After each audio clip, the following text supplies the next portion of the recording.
Blog Talk Radio.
Hello and welcome to Storyboards with S.Darkholme on Poetic Slice of Life. Poetic Slice of Life is a group on allpoetry.com, the largest poetry site in the world. And we always like to say thank you to Kevin and his crew for all they do, keeping this site up and running and giving us the place to read and share our poetry. And I always like to say thank you also to Kay and Stephen for running the group Poetic Slice and for running the blog talk and giving us a place to share live, and as I like to say, geek out. Any poem we read here tonight, if the poet is not present to read it themselves, we do have written express permission. And we got that permission from our email, poeticsliceoflife@yahoo.com, _ after each word. And you can give us permission or call in, and your poetry can be read live. Tonight we'll be featuring Superman Doomsday 2007 animated film. I will get into a little bit after. I'll get into that a little bit after we have a couple more announcements from Kate. Hi, Kate. Hello, how are you?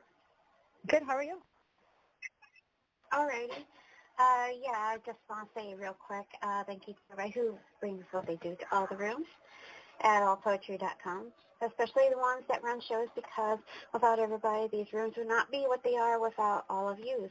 And of course, Stephen says we are a not-for-profit group, blog talk station. We do our shows just for fun, and me and Stephen, we bankroll the the studio that we use every month. So yeah, there's no gain, there's no nothing, just having fun.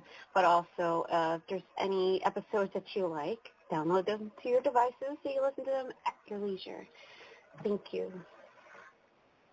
Thank you, Kay. Excellent. And tonight, again, Superman Doomsday. And Superman Doomsday, a little bit about the intro music. That was the theme song from the film which we will be featuring.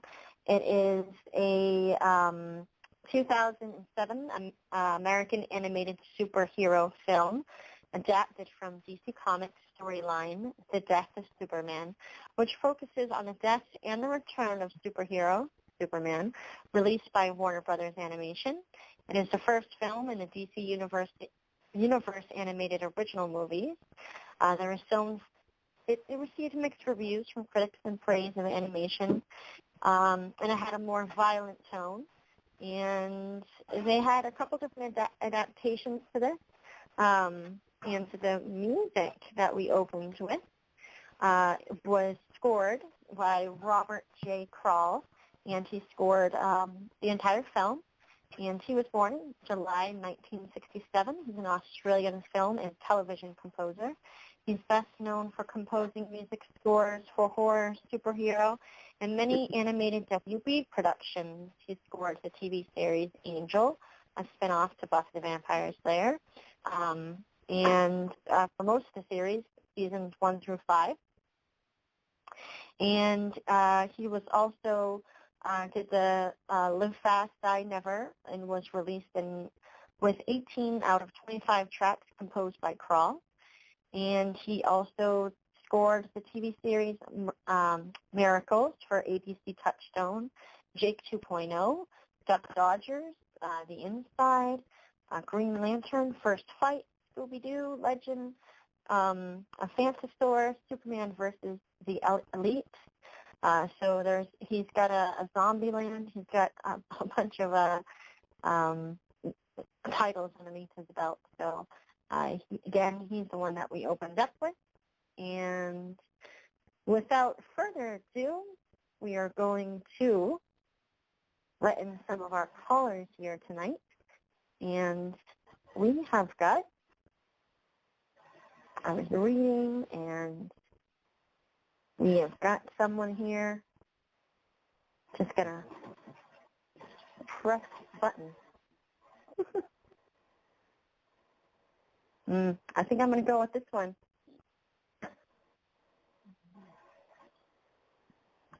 No good. Can't hear you. Oh.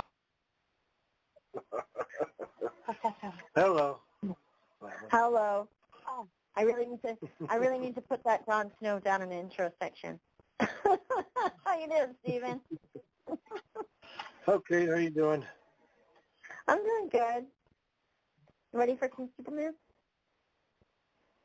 Yeah, I've been dropping some gifts in the room of the real Doomsday, though, the live action one that they did with Superman and Batman. Oh. Yeah, I haven't seen them. Oh, now I'm over here. Yeah. I feel like I just watched that. I did. I just watched that. I did. I just watched it 2 days ago.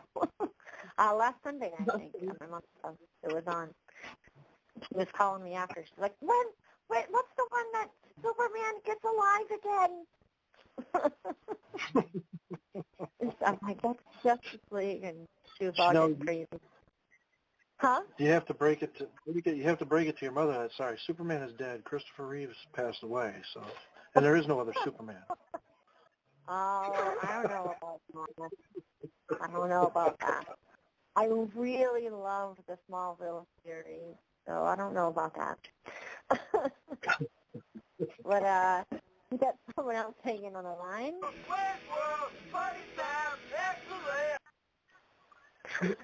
My name is Doomsday. I'm Doomsday. I'm out. I didn't even know Doomsday existed. How you doing? How's everybody doing? I didn't know Doomsday existed for this contest. Oh, yeah. He's a bad mother. I know nothing Bad man. tonight. Well, now he's Motherfucker. you got that. Razzle dazzle! Now we What's get that, everybody. Raz? Hey, guys. Hello, Jelly Metropolis. Jolson, Sky, Steve, Kay, Wayne, What's up, Lois. man? How's it going? We got Lois Lane. himself here. Margot Kidder passed away, too, so there is no more Lois Lane. Oh. I saw that my quote God. for the one in the animation film. How can you not put him in prison after what that monster did to me? Listen. Well, Doom, you want to hear? Kay said she's got to learn some stuff here. So Doomsday was born in prehistoric times on Krypton, long before the humanoid Krypton race gained dominance over the planet about 250,000 years ago. It was that of a violent time in a hellish world where only the absolute strongest creatures could survive. So he's quite old. I think he outdates Superman by a little bit. And, yeah, I love those gifts there. Yeah. Now, I keep thinking of maybe Wildcats when she talks about how the guy said that the costume she made was a bad motherfucker. Hmm? Well, Doomsday was a bad motherfucker. Oh. He was. I think He of was bad. Ozzy Osbourne, War Pigs and Doomsday Machines. have you guys First thing you do is kill him. Here, it's not really new anymore, but the series Krypton, it's based on like Superman's grandfather. No, I never have. Anybody there? I haven't finished it. Yeah, I watched don't it a couple of times. You did? I watched, my brother, he's a big jerk. I was over his house, and we binge watched a bunch of episodes, and he has this, it's only on a certain network, and I don't have it, and so I haven't seen it since, but we really binge watched almost the entire first season. And I was like, why are you getting me hooked on this? Because I can't watch it. Go, you said, from my house, watch it again. Okay. Jor-El isn't in that, is he? Yes, he is. See, that can't be because Marlon Brando passed away, so there is no more Jor-El. Oh, my goodness. Everybody's dead. I feel George like Reeves one off day- himself.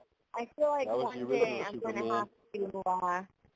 have to do the original Superman so that Stephen will be happy. I feel like this is going to have to happen. When the George father- Reeves is dead.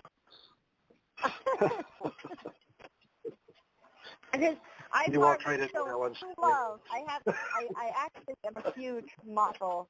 I'm a huge Marvel fan, and I have given no love to Marvel so far on these shows.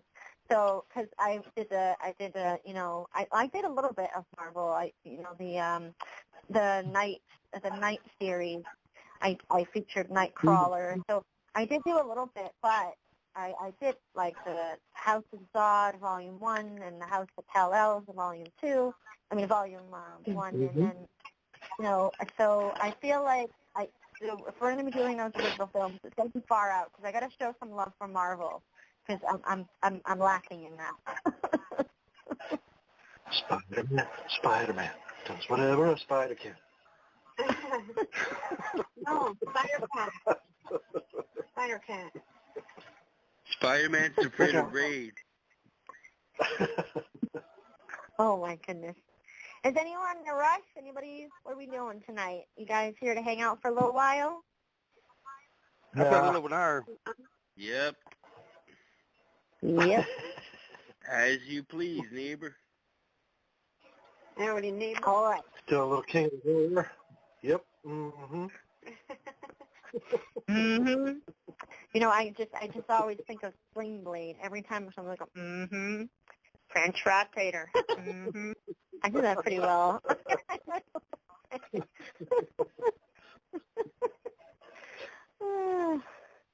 All right. So I have a pretty. Let's see. We're gonna start off. We're gonna do a little crazy things here, and where I have a SoundCloud for Kay, even though she's here. Oh, Yes. What is that? because I read it perfectly the first time, and I'm not doing I it know. Yeah, there's a little tongue twister. again. It is. I'm excited. Okay. Let's see. Pickle, pepper. Peter picked a pickle pepper. Oh, Those are never good. It's the ones that really kill me is the S's. 'Cause I have a hard time with S's in general. So this Sally, I can't even do it. The Sally, the Sally one. Can anyone do the Oh, salad? Seashore I by started the too much seashore. when it comes to S's. She sells seashells down by the seashore. Yeah, that one. Can't do it. No S's. No S's for die. That's too much for me. All right, here we go. Hey. Haunted Tower, Steer and Present-Day Owner, by Kay. The eyes of darkness gouge inside as voices whimper through wounded snapdragon toothless shredders. Pupils not dilate of the sockets, pockets, sharpshooter, midnight thunderclouds. Sketch the air into gray matter, the walls will bleed, weepin'. The fields lost their rainbow under tickin' toadstools, rebellion. Craters pocket the flesh, and pleated Merlot mailrooms, macaroons of scabbed bloodstains. Whispering through the whiskers of whiskey, hollow duff, kite the windowsill illusions. Lapel the squares of trespassing yoke, trace the fingerprints. Patch in the holes, line in the ruddiness of the executioner's pendulum, corroded headquarters, overlords, the sectional self. End poem. Oh, excellent. Hey, do you want to, before I start comments, do you want to say what your inspiration was, or talk while you're out? Well, this was something that I wrote for Deb's show at A Team of Voices on Thursday. The picture with the prompt and some of the words that were woven in were part of it. And then after looking at it, I was like, I think this will fit for Saturday as well. So that's what I did. I did choose the quote, I may need time to reacclimate. I did just come back from the grave, you know. And the other quote, but don't you get it? I am you, Superman, a reflection of you as you might have been. I kind of felt that fit to, you know, those quotes because I don't know much about tonight, so I was just going a little bit by what Stephen had said. So, yeah, I hope it fits. It does. Oh, no, I think it fits wonderfully, yeah.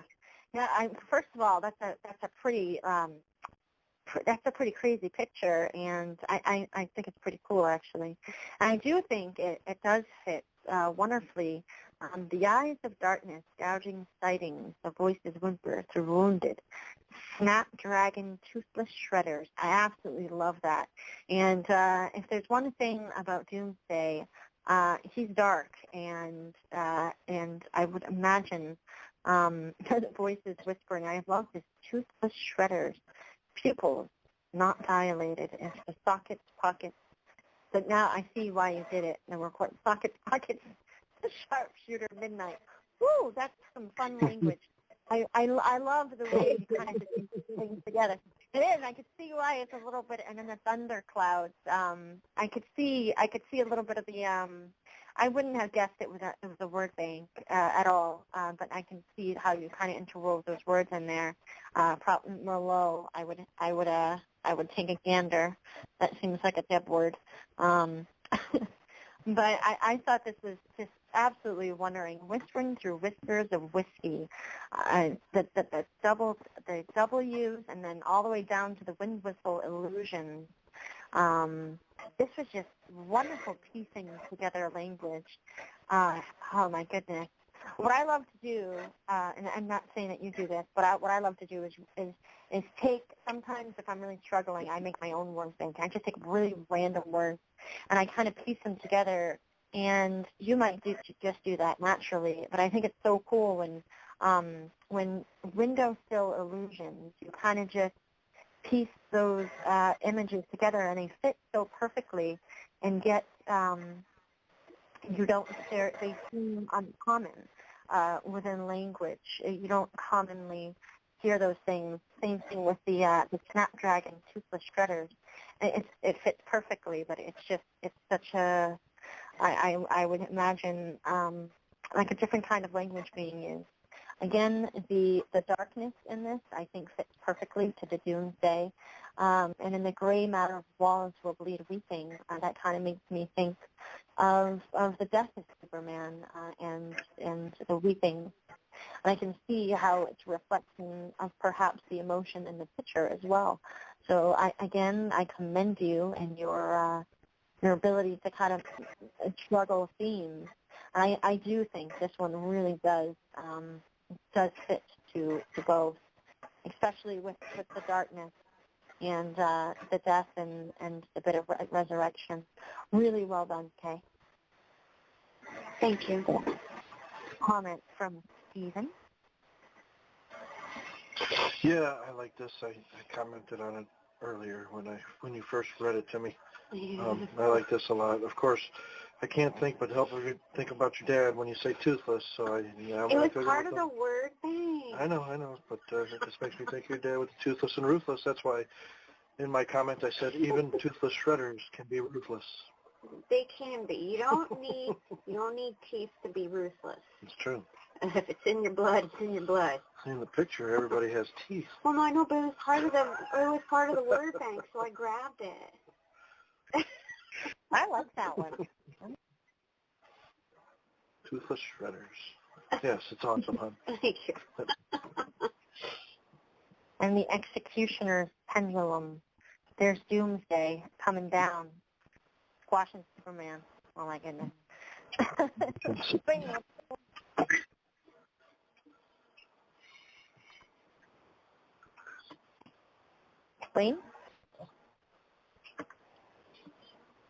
I'm sorry, I was in there just thinking. This is an amazing little poem here. It's got a lot of dark phrases in it, and I like where it says the walls will bleed, weeping, and then you get that tongue twister in there where you go whispering through the whiskers of whiskey is a wonderful way to write when wind is blowing through the window on Wednesday. That's cool too. And it's just added to it. So this prose good. It's got a good lot of dark side to it, and I like it a whole lot. Good job. I'm trying to extend your alliteration out, Father. You're welcome. Exactly. Thank you, Wayne. Ian Raz? You're welcome. Yeah, I see here combining the quote, "But don't you get it, I am you, Superman, a reflection of you as you might have been," and the title, Haunted Tower, steering present-day owner, that there is a sense of loss, legacy, and how it's been filled history with many cases of corruption that has oppressed and brought down so many because of crimes which were either solved but still left to tragedies. And these images of the sharpshooter and the mail rooms being shrunk like the scab blood stains. Also, this other one, executioner's pendulum, corroded headquarters, and the overlords. And so we sectionalize ourselves from those historical mistakes to try and find a better self away from that haunted tower. Thank you. Word bank helped to further my words as they needed to.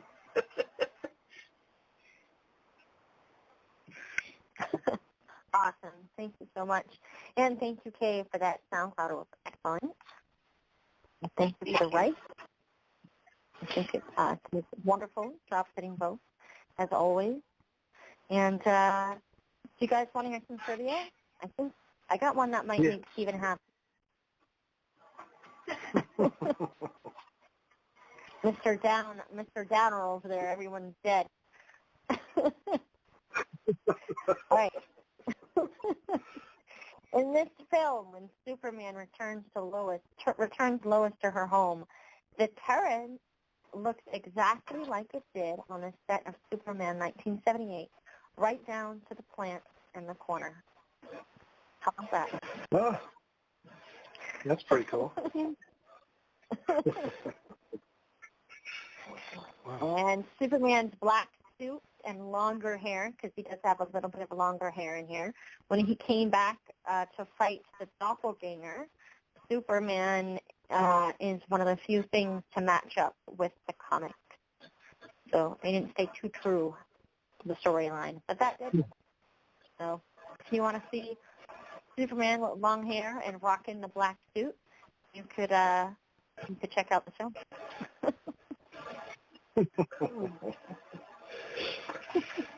Awesome. All right, next time you watch it, you're going to watch out for that 1978 shout-out, Stephen. Yeah, I will. Me too. All right, Black you're up. Man.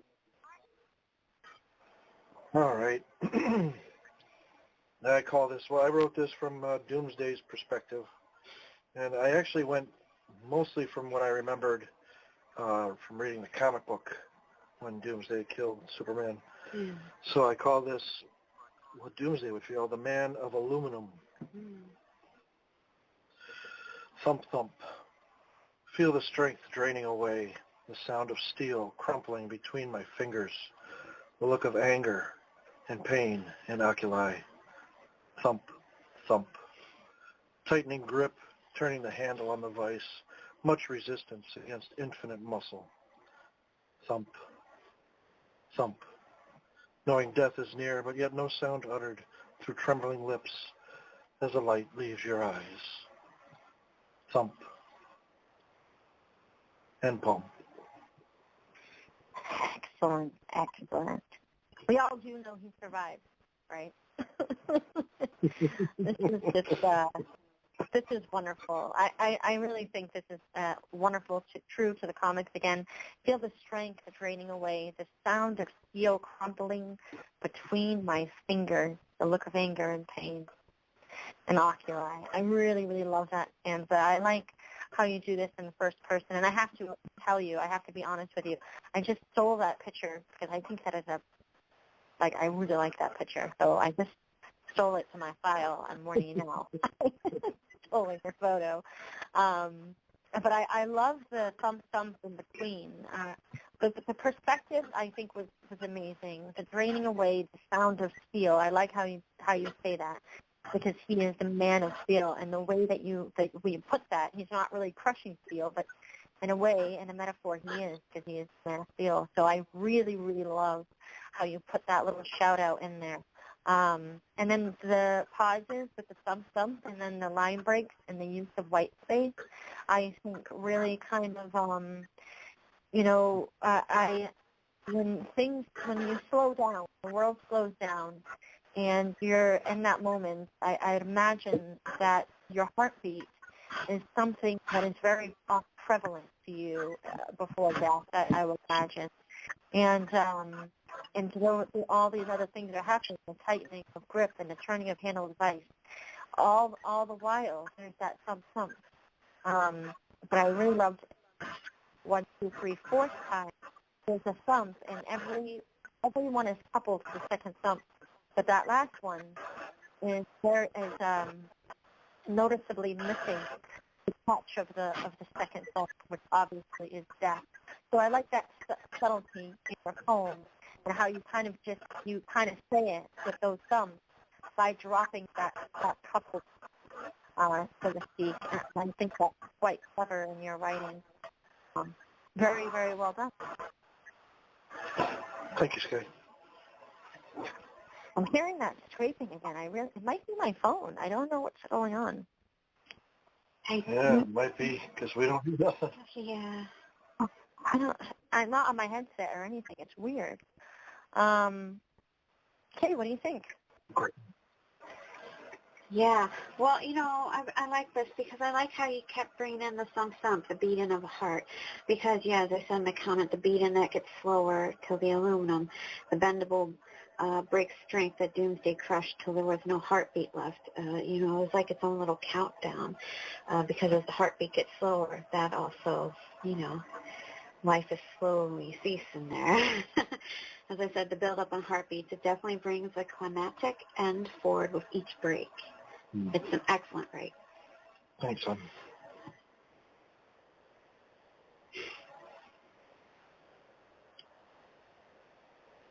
Sky muted? Maybe. Or did we I was. lose her? Let me look. I was thinking it's the final countdown. Kay started. Oh. There was the whole doo-doo and everything. All right, what do you think, Wayne? Well, he did a good job with this poem, but I can't believe he did it to Superman. He killed Superman off and to them the last heartbeat. Doomsday's the hard to defeat. And I read in the comics. When I was reading about this, I didn't see the comics, or I didn't read the comics or see the movie. But I thought they said in the comics that he died, and he was dead at the end of the comics, and they had another edition to bring him back. I thought he died at the end of the comic section, but I might have read it wrong. But that's what I read, and that's a very good point. You did a good job, and I can't believe you did it to my man Superman. Thump. Thanks, Wayne. Yeah, actually, I remember when it was in the comics, I I was actually buying them at the comic book store as each new edition came out because it took like 4 or 5 editions of comics to complete the whole fight, the whole story. Yeah. Oh, okay. And then they did bring him. They did bring him back, of course. Superman. Yeah, they did. Superman can't. Yeah, and he killed everybody. Did he kill everybody in the Justice League of America? They That's kill. what I read. He, Oh no, that's in a different one. That's the one that I actually did. He did kill people from the Justice League, but that's in that other world. That's on that other okay. most. Oh, that's right. That's what Yeah. Okay. Yeah. I remember. I told on that one. Yeah. It's actually a video game, and they alter it to a video game. But they bring it back in comics. So they kill everybody. The reviews are kind of complicated. Yeah, and then if they don't bring them back, they just bring them from other Earths, and then they're no one's ever dead in comics. All right. That's right. What do you think? We did in comics.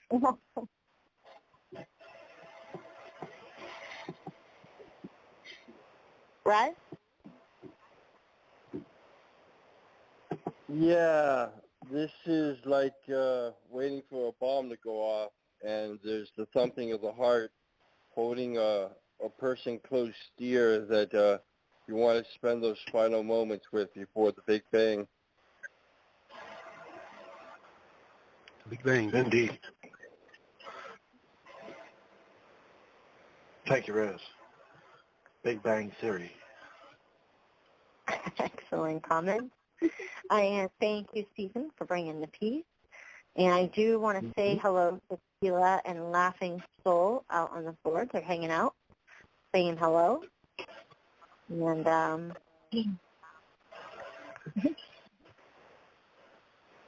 and I have got. Do you guys want some more? You guys want some more trivia? You guys like trivia? Sure. Oh, trivia. All right. In the Fortress of Solitude, various items can be seen from past Superman cartoons. Some of these include Superman's spacesuit and Rocket from the Adventures of Superman cartoon from the 90s. Others are from the Fleischer Superman cartoons in the 40s, including Bullet Car from Bulleteers and one of the robots from the Mechanical Monsters. And the bottled city of Kandor can be seen as well. So there's little Easter eggs you can see throughout the movie, and if you check it out, you can see all little Easter eggs, which I love to do. I mean, they did it, and they do it so much in movies, like in the Labyrinth and the whole movie. They do it in so many movies. I like to just kind of pick those out and say, oh yeah, I've seen those. So.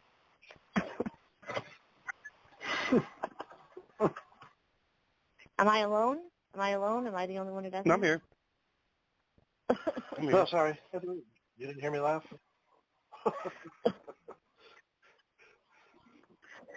All right. Huh?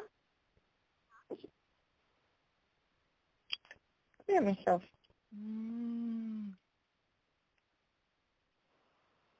Is everything all right? Yeah, it's everybody's gone? Talk to me. We're here, Wayne. Yeah, what happened? Huh? We're here. My turn? You're on. I Yeah. didn't hear nothing. Your time. Talk to me. I'm getting lonesome. I don't hear nothing. Go ahead, Wayne. Recital. I want you to read, Wayne. Oh, my turn to read? Okay, Yeah. Here I come to save the day. I did mine from the aspect of Doomsday also. It's called There's Nothing Super About Superman. And that fact here may not be quite right because I got him from the article I read was pretty confusing. But he goes, I don't give a damn. I don't care. I'm not here to play. I'm the baddest creature to ever exist. I'm Doomsday. Come on, now, come on, show me what you got. You can't stop me. I fight. The more I fight, the stronger I get. I will control history. Want to kill me? Go ahead. Come back with more power. Faster than light, circle the universe in less than an hour. It was easy defeating the weaklings of the Justice League, destroyed them all, and didn't even feel fatigued. Now it's Superman I wish to kill. Where do I find him? He won't have a chance. His future now dim. Metropolis is where I'm headed. I'll destroy Memphis first. Should have seen Houston. I mean, they didn't even make sure it was worse. It got worse. Superman, where are you? Come get your punishment. Superman, come here. Your injuries will be permanent. There you are. Prepare to die. I hope you try. Say goodbye, for Doomsday is here to watch the mighty Superman cry. In.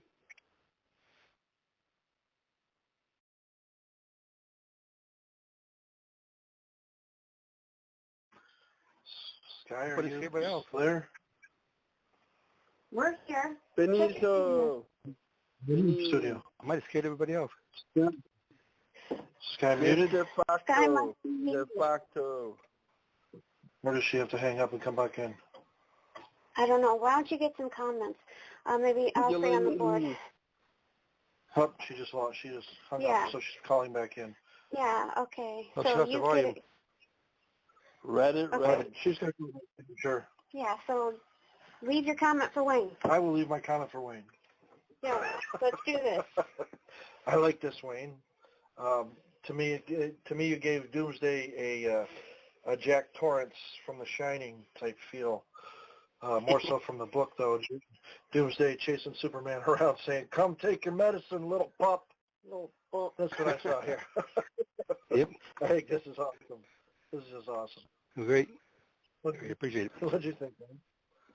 Well, I don't know much about tonight's topic, but I like the way this reads. The way you read it's also cool, too.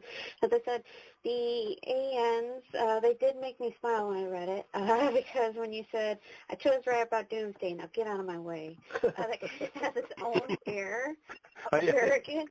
Hey, get out of my way. Get the hell out of my way. Yeah, he's a bad man, or bad, whatever. Thank you. Yeah, he is. I would agree, because as I said in my comment, from Texas to Tennessee, you're kicking butt and taking names, even the Man of Steel. There's definitely a lot of great aspects to this. Love the AN, so. I think Sky's back. I am. Thank That you. was always up there. I am. I think I figured out what it is.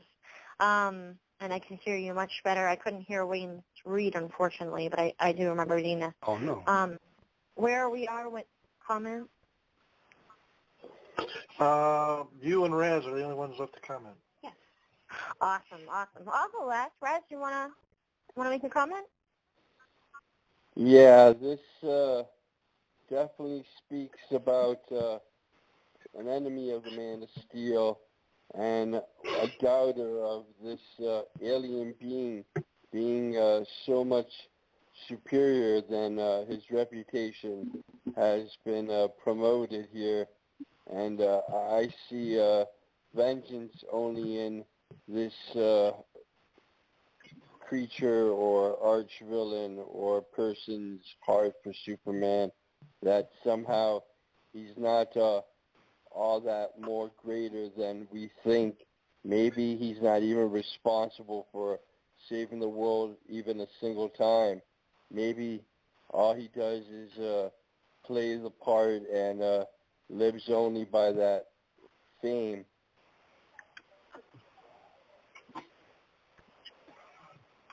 Awesome. Thank you, Wes.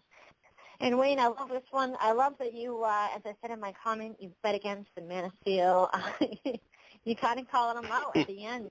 Superman, where are you? Come get your punishment. I thought it was so cool, and I love how you go in the perspective of Doomsday. Like you're kicking ass and taking names. I just think it's hilarious. Now it is Superman I wish to kill. Where do I find him? You won't have a chance. His future now looks dim. And it did because it did die. I love how you mentioned Metropolis and how you kind of just took it full force in his personality. I would think would it be just kind of just destroy and so if I feel like if Doomsday was going to write a poem, he would write up this badass poem. I am the baddest creature that has ever existed. He has, so I thought it was fun. I thought it was creative. I love the perspective that you went with it. And you kind of just, you're kicking ass and taking names, Wayne. So I think that's right. That's what you do. That's what I like to do. Kick ass and take names. Gotta have Doomsday talk like Hulk Hogan. I'm coming for you, brother. Oh, he's I got you. Come back here, punk. I agree with Steve. I went to Target, bought The Shining. Gonna be watching that soon for the 15th time. Come take your medicine, brother. Yep, come get it. Get your medicine. Dish it out tonight. But Yeah. Oh my gosh. Look at Superman's getting all I'm a crazy bad on the man. board. I love it. So do you guys know who voiced Superman? Mark Hamill. I don't know. I'm just throwing one out there. Change it. No. it wasn't like that with Superman, that he wanted to take the medicine. He was like, no, I'm on an all-free carb diet, son. Yeah. Well, it was Adam Baldwin. Oh, no way. Yep. And if you know what else he also plays in, you remember the Serenity Firefly, the Firefly that I did a few shows on. He was James. Yeah. So you remember Jane? Here's a man called Jane. Oh, yeah. He was in. Well, no, that's from the series of shows Sky did last spring. Yeah, I know. I'm just saying that he was also in Full Metal Jacket. Well, yeah, that's it. He was also in Independence Day, The Patriot. So Man he gets also, around. he was in a Batman Arkham Knight Origins Blackgate video game, and he was in I'm Superman, a short film, and Injustice: Gods Among Us video game, which is the one that you were kind of talking about, Wayne, earlier, the Injustice one, where Superman goes kind of crazy and kills everybody. So he also did the voice in there, so he's quite a fan. And then Lex Luthor is done by none other James Marsters. And if you don't know who James Marsters is, then you're not a big enough Buffy fan, because he's Spike. He plays many other things, but I know him from Spike on Buffy. So he's you guys know who James Marsters is? Not offhand, not by name. But I just put Adam Baldwin. You know who's Jamie Kennedy? Yeah. What? Jamie Kennedy. Actor. Yeah, Yeah, he kind of played annoying. Randy in Scream, and he's also in Ghost Whisperers 3 as Ellie, who's was he in Scooby-Doo too? a man who has near-death experience and then contacts Melinda Gordon. Busey. They nearly married. I know. Jennifer Love Hewitt and him, and then they divorced. So I'm just bringing up random pop trivia on top for James Monster, because I admit that name eludes me. Well, James Marster is also in another Superman thing. He's in Smallville, and he plays Brainiac. So he's a comic book fan, I think. Or he's casted, so. And he also does the voice. I'm sorry? I'm trying to look up James Marsters to see if I recognize him. James. Oh, yeah. I know who he is. I know who he is. Oh. And he also reprised the role in Gods Among Us 2, as did Adam Baldwin in the video game. So he also lent his voice to the video game too. So that's pretty cool. What do you know? But he can't. Baldwin, Goodfellas. He can't trump Adam Baldwin. Godfather Part 3. Oh no, that was Andy Garcia. Wait. you just stuff Look out there. at the board. Look at the board. Look at Adam Baldwin on the board. How can you can't trump that? Look at him. He's tough. He would beat Doomsday's ass. Look at him. I don't know. I don't know. It's just any other guy with his assault rifle coming off the set of The Walking Dead and into a metropolitan area. Yeah, I don't know. Every time I see him, I just think of that song. The man they call Jane. I just always think of that song. Every time. Every time I think of this, I think of this movie, and his name was Animal Mother. Animal Mother. That was his nickname. That was his call sign in Full Metal Jacket. Animal Mother. I see. Well, that is the voice of Superman. That usually reminds me of Hamburger Hill and Platoon. Full Metal Jacket. There's more graphic scenes of Vietnam in the other films. Yes, for sure. All right.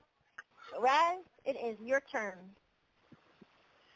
All right, great. I can step up to the podium and read my poem. I know this seems a bit off on the subject of Superman, but it was a right I had near closing hours for this show, and there was a line there which mentioned Superman, and then I noticed what there is as a theme coincides with something that Lex Luthor said in Doomsday. Enjoy your reign while you may, Superman, for as surely as night follows day, there comes a time when even gods must die. Revoke. Trespass a single bona fide threshold, provocation revoked. Holy water, the ulterior adjacent siding of the Morse code binder lining to the flapjacket sewn. Blood cut drawn on the parlor door. The red eye insignia to the central portico. The open hand, a different secret religious sect paraphernalia. Blake's door was 12 keys to Rome. But give me the gun, and I will show you the kingdom. Teleportation totem, speaking circle of rock, cradling yore. Down the southern bounds, down the black and white moor. So old we are to ignore the same mistakes and repeat them again. Slavonic slave dances, the Colonel kerosene lamp tents. Wild child of the imagination's wildest dreams. The detective and the spook at the dive joint's hanging haunt. Rehash, blowing cotton, a dream theater, a dream. Evil is live, spelled backwards. Love is evil, spelled in reverse. Superman is the rain pissing in the wind. Twisted love affair, the Scorpio on the bouncing, nearly collapsed rigged monorail metro. Oh geez, none of this was really happening. Cracked photo frame of the dead daughter by a caliber shell restraining order. Jack, the boys are back in town for good, and the business free. Drunk dawn hangover, 7:15 a.m. Regency Genesis. The apocalypse abridged version had been coming soon to a theater near you. Someplace fable, destroying the conception of recognizable myth, where the ageless war shall never stop, where the restless dead never sleep, where the trig lights darken moths stifle the yawn, where the virgin sinner can't have ever Vaseline wept, where the ghost ship of the Celestine Marie drifts the icy barriers of the coastal rift, where the automated service trucks are tricking the global satellites of the exit deliverance, where Lucifer is a winged avenger as his devoted worshippers revered, and the heretic laughing points to contradiction of physics at the mayhem pumping bat slamming the mural windows. When I die, I will forget every last thing that came and yet has went, where no one else vacated the premise. Proof of this afterlife, halo glows fragile existence, where there are no kings, and the darkness bids the red light at the edge of the universe to enter the galactic resistance. The sacred tablet indicated the direction, and the compass rune is only spinning circles at the temporal inversion of its magnetic string. End poem.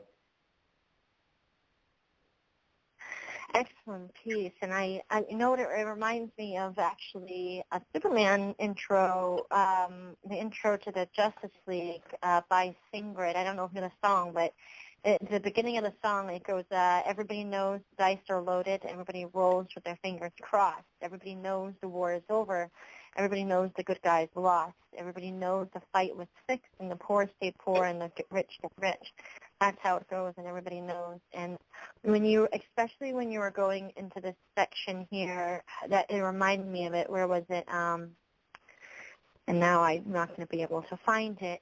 But it was a few lines right before the. Oh, here it is, right here.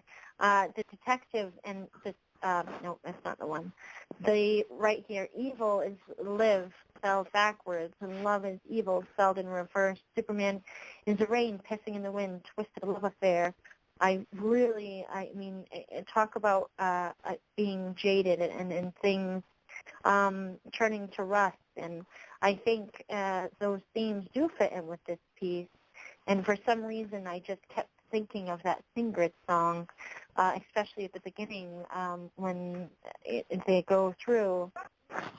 And then obviously Superman is dead, but everybody lost that little bit. Everything just seems a little twisted, and like as you had even said with the love is evil spelled backwards, which I think that those lines to me in this piece really stuck out to me, and I thought it was an excellent piece as always, Roz. Thank you very much, Sky. And Stephen. Yeah, that was something that occurred to me on Friday morning, Thursday night. I had to get it all down on paper, and I realized it could fit with Doomsday, one of the quotes there. Because you see, there's a balance here in which I'm discussing eventually the very end of the universe, and what conspires then is that the gods will die, just like Lex Luthor said, but it's not so much because evil wins or good.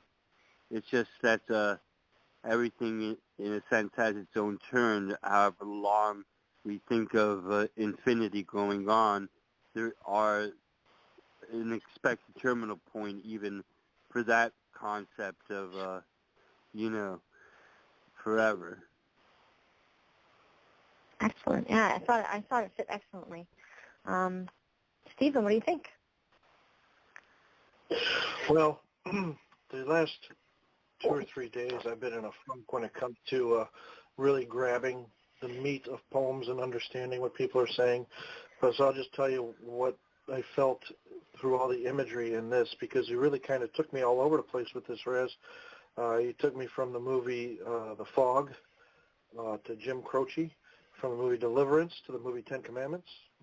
So yeah, I thought this was kind of cool the way you weave back and forth with your imagery. And then in my comment, I gave you a little chorus from Jim Croce. You don't tug on Superman's cape. You don't spit into the wind. You don't pull the mask off the old Lone Ranger head. You don't mess around with Jim. Yeah, it's a perfect line to respond. Thanks. Yep. Excellent. And Kay? Well, yeah, as I said in my comment, the title is a great way to open because it's revoke. It could be looked at as taken back, seize, and pulling back. The right, as I said, is its own journey of many avenues, of facets that have their life per the quote that you chose, of the circles that spin, and its magnetic pole that has Superman, as you had said, pissing in the wind per the rain. There's definitely a lot of strong word choices to bring the view together as you envisioned.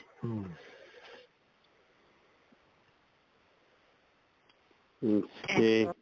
I like how you made that connection there, that if there was the temporal inversion, then maybe that's why the wind was against anyone's favor. Yeah. It's a terrible thing to piss into the wind, though. It'd make his suit all wet and stinky. You're just going the wrong way now. This point reminded me of the boys are back in town. The boys are back in town. That song Eric, because it was one of my songs I like quite a bit. And I see where Luthor is a partner of the Avengers. He worked an Avenger with angel wings, so it's he's a pretty bad dude if he's got wings on him and stuff. And I think this poem is more powerful than Superman really is. It's got great phrases in it, like where the Virgin Sinner can't ever have best name whip. Sorry for the Ford Virgin. because he's vacillating. She's a virgin. And the time for the dead daughter to call her by a caliber shell, existing order, she may be dead, but she's still pissed. This is deep and expensive, and a good job. You're about 50 years ahead of your time. Good job, Frank. Good job, Raz. Thanks, Wayne. I don't think I'll be there another 50 years, so I'll leave the poem here Oh, for you're now. hanging there. Well, hanging there. They'll be reading this 30, 50 years now. Awesome. Thank you, Wayne. And we do have another person here to say hello. Boo. Hello. Hey, Boo. Oh, that's the wrong one. Oh, that's Sala. not Boo. I'm just kidding. Oh, I'm is just it playing me? around. I'm so confused. Is It's it me or Sala. is it Boo? Oh, sorry. Oh. I was so confused. That was No, Boo's I coming read the too. wrong area code. I'm sorry, Sala. Oh, that's okay. That's okay. Hit the wrong button. That's fine. No problem. I called it wrong. How are you, everyone? I got mixed up. I thought it's 10 o'clock. I could have called at 9. I really got all mixed up. I'm horrible.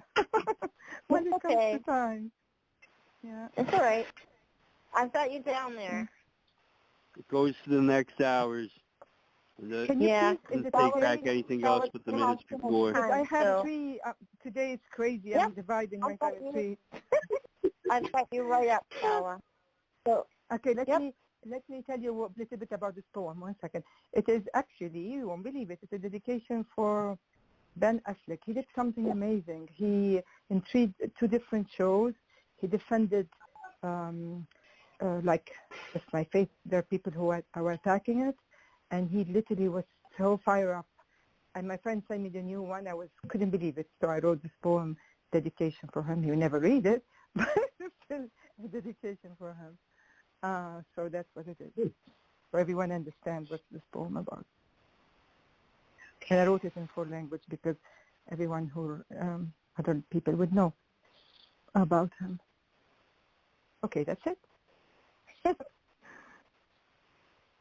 Did you want your SoundCloud to be played? Or were you going to read? It's possible, because I have music. I mean, I don't want to take this time of the show. I really wrote it in multiple language. But you Sky, you decide. It's either way. I can play this out if you want. I have it. That would be great, Kate then. was lovely enough to put it in the schedule, on the SoundCloud. So do you prefer in the Hi, studio? I Kate. can't even speak. I don't even know what language I'm speaking. Do you want me to press play, Sala? Yeah.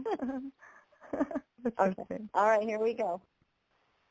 I love poems. Oh, noble soul. Oh, âme noble. Oh, anima nobile. أيتها الروح النبيلة. Oh, noble soul. Racist voices around you are screaming, have caused you majestic pain.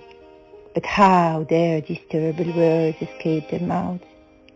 Your agile mind and inability drowned their hatred in nothingness far from here, elsewhere. Your eyes full of lightning lifted humanity and justice, and you revived hope in my heart. Under the light veil of your beautiful soul, a flower diffuses its mystical fragrance. My eyes only saw a small portion of its luminous spark. Shadow falls in the night and its fate, but dawn after dawn its beauty burst out. Ô âme noble, des voix racistes autour de toi hurlaient, t'as causé une douleur majestueuse. Mais comment ces terribles paroles osaient-elles échapper à leur bouche? Ton esprit agile et ta noblesse ont noyé leur haine dans le néant, loin d'ici, ailleurs. Tes yeux pleins d'éclairs ont élevé l'humanité et la justice. Tu as fait renaître l'espoir dans mon cœur. Sous le voile léger de ta belle âme, une fleur diffuse son parfum mystique. Mes yeux n'ont vu qu'une petite partie de son étincelle lumineuse. Son ombre tombe dans la nuit, dans son sort, et orbe après orbe sa beauté éclate. O anima nobile, voci razziste interno a te ulavano, ti hanno causato un dolore maestoso. Ma come osano queste terribili parole sfuggire alle loro bocche? La tua mente agile e la tua nobiltà hanno annegato il loro odio nel nulla lontano da qui altrove. Gli occhi pieni di fulmini sollevare l'umanità e la giustizia e hanno ravvivato la speranza nel mio cuore. Sotto il velo leggero la tua bella anima un fiore diffonde la sua fragranza mistica. I miei occhi hanno visto solo una piccola parte della sua stensila luminosa. La sua ombra cade nella notte del suo destino, ma alba dopo alba la sua bellezza esplode.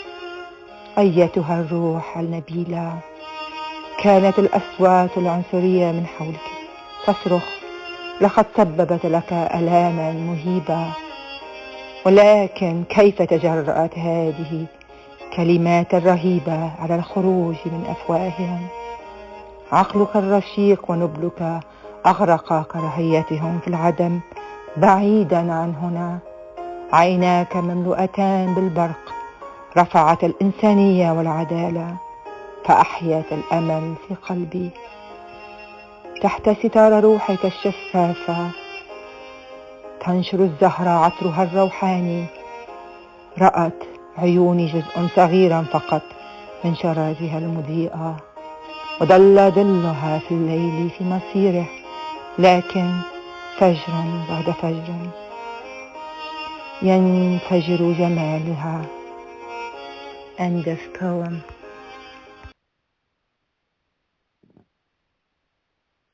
Beautiful, beautiful music. I'm dancing in the dark. It was beautiful violin back there. I thought this was an excellent piece, and you wrote it to the quote I see here, I'm only doing this because I care. With the under the light veil of your beautiful soul, a flower diffuses its mystical fragrance. My eyes saw a small portion of its luminous spark. I thought that was just absolutely beautiful. Again, bringing in nature and emotion and metaphor was in just an excellent way. I loved it throughout all the languages and the background that you gave us in the beginning. And again, is that in your is that another one of your pictures, Salwa? Yes. And actually, I wrote it for 2 quotes, Sky. I wrote it for 2 quotes. Just look at me, look at him, so sleek, so powerful, so beautiful, like some great golden god made flesh. Also, but both of them. And I thank you for a beautiful comment. Yeah, I just really could. You have to see those YouTube. I send them to you. You understand why I wrote this? It really amazed me. That's how I felt. Well, I think you can definitely feel your emotion throughout, and the importance, especially when you open with the racist voices around you were screaming, have caused you majestic pain. When you open like that, you're setting that strong emotion and something that's very important to you, I can see. Excellent. Stephen, what do you think? Thank you. Well, I like this too. Reading your author's notes too in the very bottom really struck me because I think, personally, I like Ben Affleck. I think he's awesome.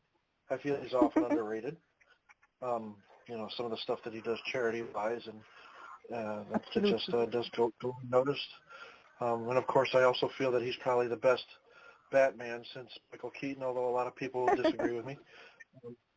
But yeah, I like this a lot. I think it's perfectly written in the quotes you chose too. Very well done. Thank you, Stephen. Excellent. And Kay? Well, yeah. First off, the read was amazing, especially with all the languages, because that in itself had to have been the challenge to read perfectly like you did. So, excellent read, first off. But I definitely like the way this opens, because you speak of another's words. It can be careless and harmful, while the other takes those words of nothingness and gives another hope, as those eyes full of lightning lifted humanity and justice, reviving hope in the heart, as you had spoken about. But also speaking as to how the beauty bursts forth as what he gives under the light, a veil of the beautiful soul, a flower diffuses its mystical fragrance. It's definitely an excellent talent to the quote, his character and the kindness that he radiates. Well, thank you so much, Kay. I love your comment. All of you, actually. So thank you. And Wayne?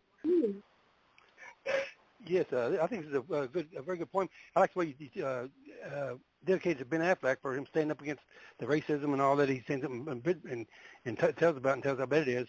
You know, when you got evil racism, sexism, and religious hate around, you got to have somebody stand up and talk to speak up for you. Mankind's weak and easily influenced, and all we can do is live our lives and try to be as one and hope the world changes. But this is a great poem, great read, and I enjoyed it quite a bit. Good job.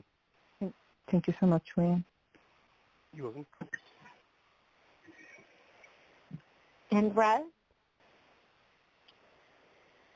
It's brave. Everyone should make their stand when they see some kind of action which is wrong, that will not be penalized, to point out that there is a violation of human and moral laws there for anyone to hear what is symbolic here in the poem. And yet this problem with racial and discriminative abuse is one that overcomes a great amount of the population, and it almost seems senseless now.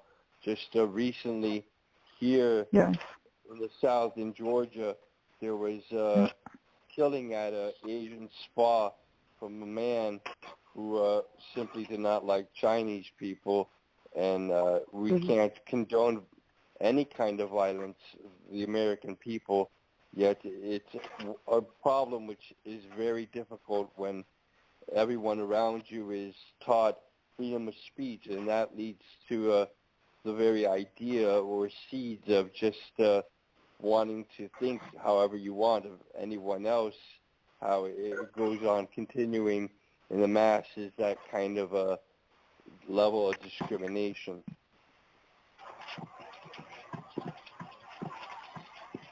Yeah. Thank you so much, and thank you, everyone. And thank you, Sawa, for bringing that excellent piece and for making that beautiful SoundCloud tribute. And my question for Stephen is what about Daredevil? Did you like him as Daredevil? I've never seen that. I have not seen Daredevil. Well, I got to tell you, the series on Netflix is way better. But yeah. But then I like them in Changing League, Surviving Christmas, though. Yeah. Ouch, sorry. Move talk. I'm okay. Sawa, so much. Beautiful piece. Oh. Yeah. Yeah, I'm gonna stay for like I'm really dividing it at the time. Okay. I don't We're get gonna go with grumpy. it. It's a lot. Yeah. Thank you so much for good letting me read. Yeah, I was actually gonna have some show plugging. Rez, are you still doing? Do you have anything that you want to talk about?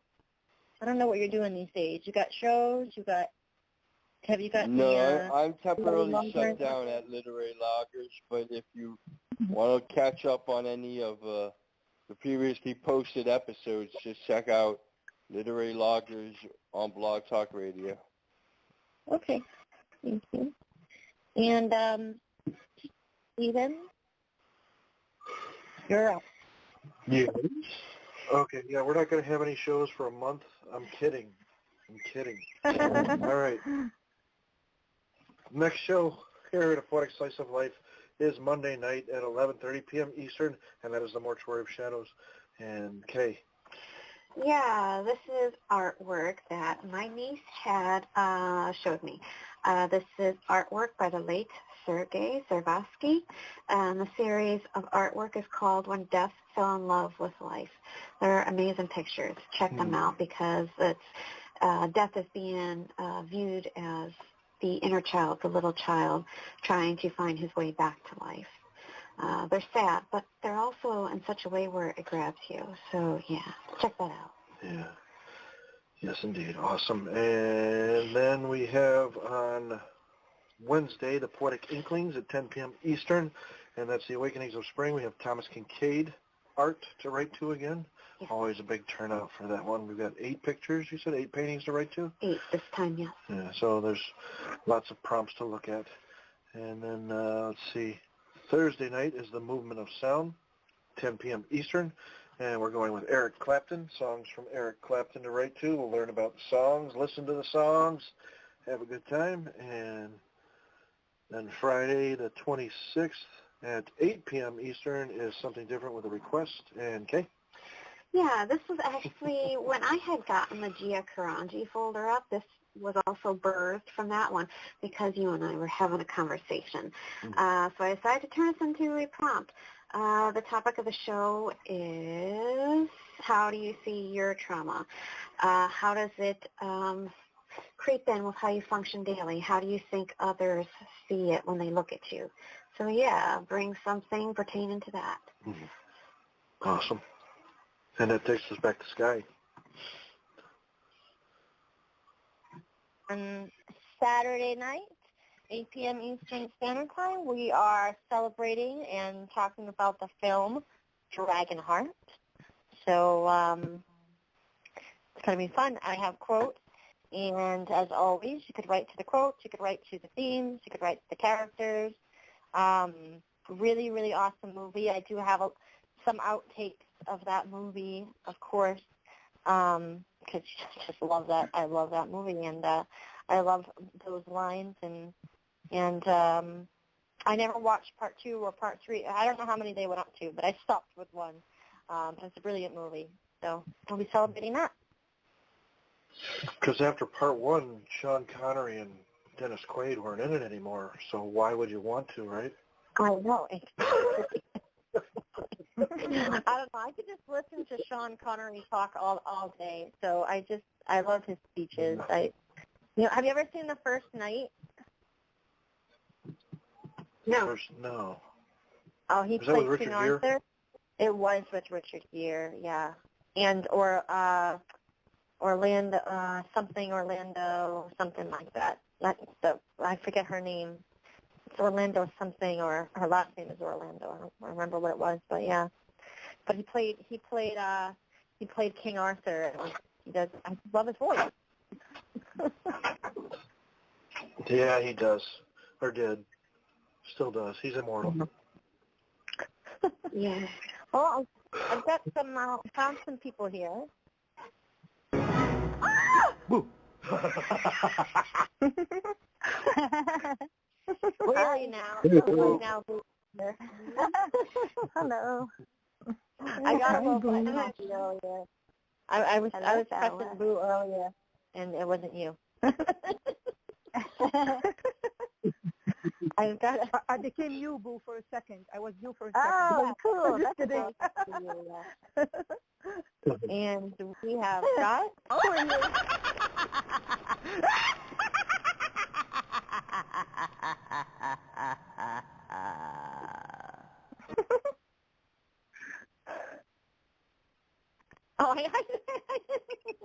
Fun. Look at the fun we're having. Well, since he said it already, I'll just say hello. Gotta go. Sorry, Sky. I have to go now. No, I like when you do it because it's hard to scroll back up. I'm not a fast scroller, so that's actually very helpful. Hi, Frank. Have a good night, Sky. Hello there. Good night, Sky. Kay. Good night, Steve. Bye, guys. Oh, good night, guys. Good night, Ron. Hello, everyone. Take care, I don't know Raz. who's on, but hello. All right. Well, Everybody's here. hi there. I know that Boo is a reader and a runner here. I've dropped Betty like 5 times. We'll drop her again. Just leave her alone. We will round back, but I do know that Boo is in a little bit of rush. So Boo, you Not are too bad, yeah. Oh, thank you. Okay. This is called Destination Doomsday. It goes like this. Ain't no superhero coming for me. Others smile with untrustworthy salutations. Tribes with terabytes of tirades engaged in bipartisan relay bases. Fatal head wounds, beast and king with selfish steeds, deadly song they sing. On a clean slate, wise ideas are born. Sit back, watch society's morals torn. Madness corrupts from society's fears, while unsavory spiders spin a web of lies. Send confusion from unmarked chandeliers, while weaving minds discarded coils and silken souvenirs. Doomsday deadlines hang in suspension, lonely materialistic drones follow, never knowing the answer to the question. Witness our foreign plants with false fibers, injustice bared with human hands. Sell our souls on a dime for cheap labor and foreign brands. Grant no sound to the camera, bastards lying to the masses, sending out pitiful postcards to a hierarchy of fat Wallaces, jackasses. Fables take a toll of anarchy and gin, of smoke and mirror rolling the dice, and other things that are akin, impaled on forks down byway roads of things that might have been. Ink is our weapon, scribe the message between symphonic radio frequencies that play to our brainwashed receptor, whose listeners are tired of the bullshit and don't believe in happily ever after. End poem. Oh, Boo. It's just a strong piece, and I think the two lines at the beginning, ain't no superhero coming for me, well, the one line, actually, in the opening line, it shows that bleakness that is shown throughout your piece, and as you say in here, the doomsday lines hang in suspension. Materialistic drones follow. I think this speaks a lot about, as you say, which society moral is torn, the downfall of values and morals, perhaps, and looking around and, as you say at the end, don't believe everything what is told to you. And sometimes you got to be your own hero. Sometimes you've got to be that voice, and you've got to be that will of change of things that you don't agree with or don't like, and sometimes it's not always good to wait to be saved, but to be that change yourself. I thought this was an excellent piece too. And I like how you spun the topic around. That was pretty cool. Thank you. Thank you. Yeah, I like that. And I definitely agree with what you said, Sky, because to me I thought what I saw is the realization that things will never be the same, and that you do have to step up and do it yourself. I felt that this is very empowering. Very well written, Boo. Thanks, Steve. Yep. Thanks, Stephen and Kay. Well, Boo, I saw how this originally read. I fixed my comment twice. I'm not fixing my comment again. I'm sorry. I've read it now. I'm so bad. This comment is saying, yeah, I have to agree with everybody is saying, because one thing, my mother taught me a lot of different things growing up, and the one thing I've learned a lot too, and it sounds harsh to say, but sometimes if you want something done, you just got to do it yourself. And sometimes it kind of has the air of, making others feel like you don't trust them, but sometimes it's just kind of true.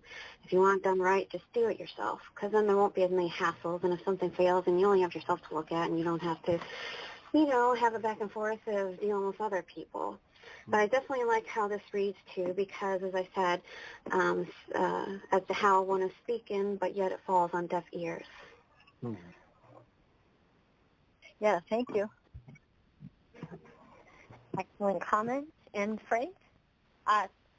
No, did you say me? I did. You said me, right? All right. Yeah. I do agree with what's said. There is no such thing as a superhero. I think it's something that we all would love to have in our lives. That I know I spent many years looking for that perfect woman. More importantly, that of what was figuratively speaking, physically like that. And I realized as I grew with time and age that those things are just they're really not realistic. Because beyond the facade of the physicality, there's much more to search for. So I do agree with what was mentioned there, the concept of a superhero. It's something that we'll never find and never ascertain, really. As for the rest of this poem here, there is the message here, it is haunting in a sense, but it's realistic as well. There is so much in our society that I've always said that the world is less complex, it's more simplistic. It is we who make the world more complex.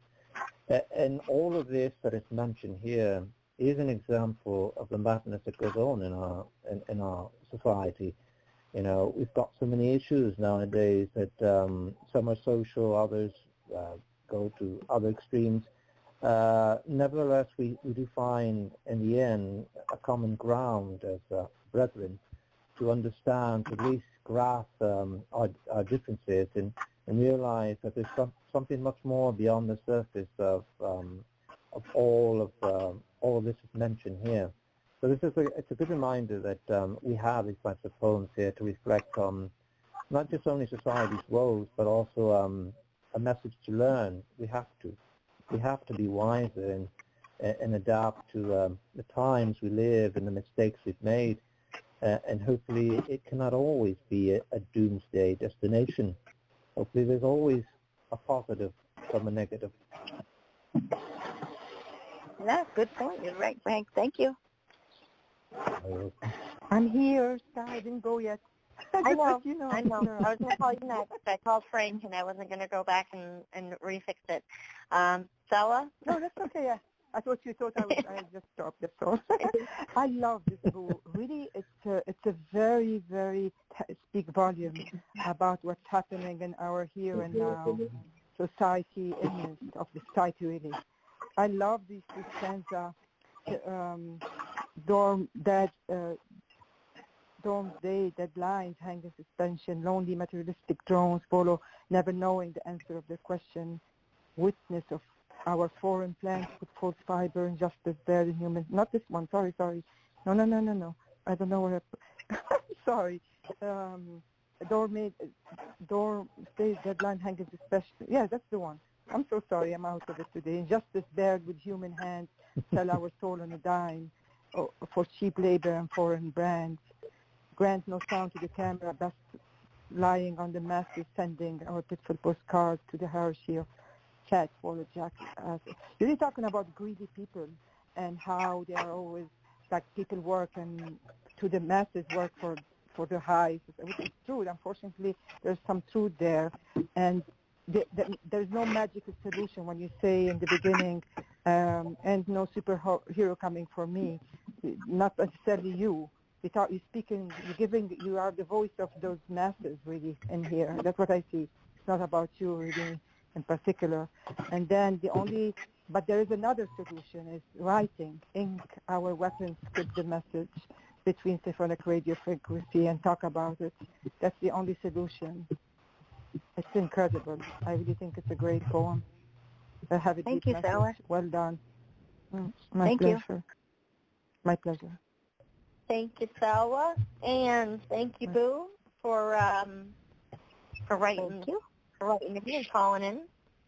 And I will stick around for the next poem for you, if that's okay. Well, thank you. Yeah, absolutely. And but before we move on, do you want to plug your show for tonight and Sunday? Yeah. Well, tonight is supposed to be Linda's first show, but she had an emergency. She actually wound up in the emergency room. So we're just going to keep going along with it, but just it'll be Verge and JCA. So, and then that's at 10. So I think it's in a few minutes, or right? I think it's in 20 minutes. And then tomorrow's open poetry at 9. Thank you. Thank you. I hope you feel safe. Yeah. And, I think she broke her foot. But actually maybe, I don't think she'd mind I said that. Maybe both feet. That's really weird. And that's painful. Oh my God. I hope you get better, Linda. I hope you feel better. Yeah, definitely. All right, we have got Betty Page I've been putting her on there a lot, trying to get her right. And then we'll put up Frank. I'm going to read this one. This one's called Mirror's Reflections by Betty Page.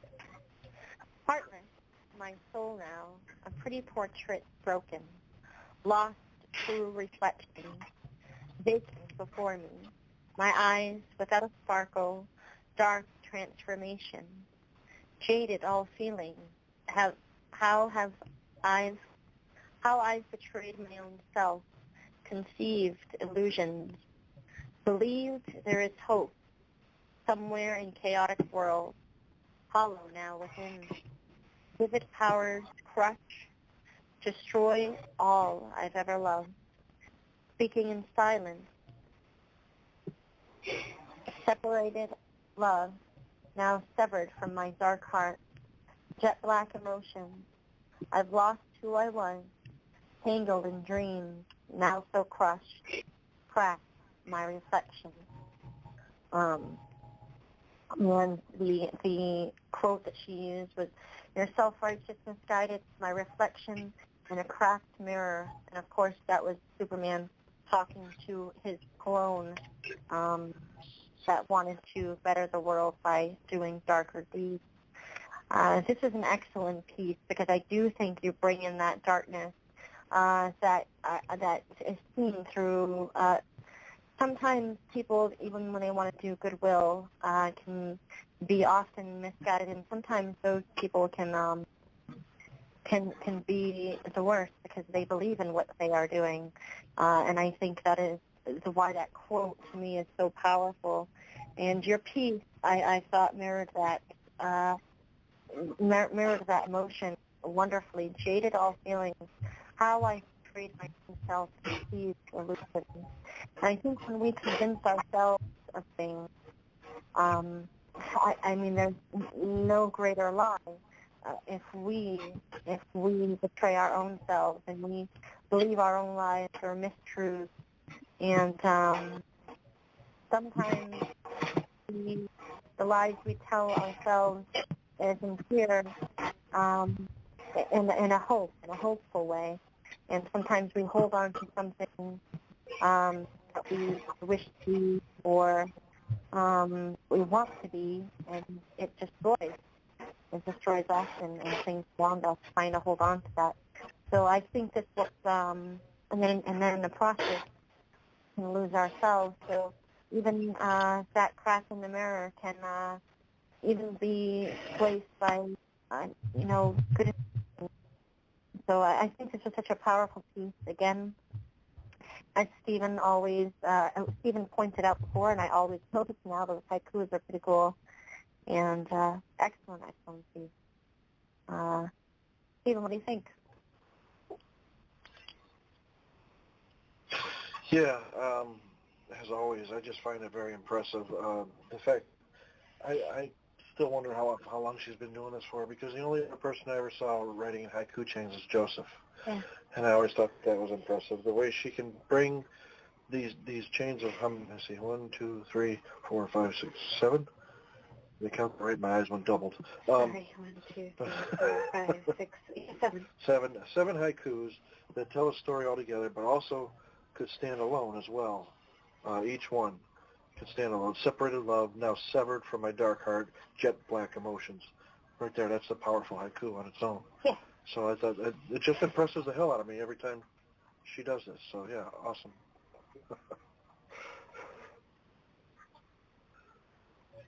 Excellent. And Kay? I would have to agree, because through the quote, she gives a deeper view as to the emotions that do cut through. The betrayal of illusions that betrays the self and being jaded because of actions inflicted onto the core. I like the lines, heartless, my soul now, a pretty portrait broken, lost true reflections, I've lost who I was, tangled in dreams now so crushed, cracked my reflections. Those definitely stand out wonderfully, as it gives a looking glass view inside the heart in such a way that I think will speak to others. Excellent comment. And Frank? Yeah, this is I mean, the style, of course, what Stephen said, the haku, that was very precise. Yeah, I love the structure here. But I went beyond that, and I went with the notion of what the right was. I thought it was powerful. It was superb usage of words and imagery, and there is, above all, a haunting admonition there, and just the title itself reflects that, mirrors reflections, because it tends to be that we often see our own faults, our own mistakes, or our own imperfections, or that of which others see and perceive that we don't see and perceive ourselves.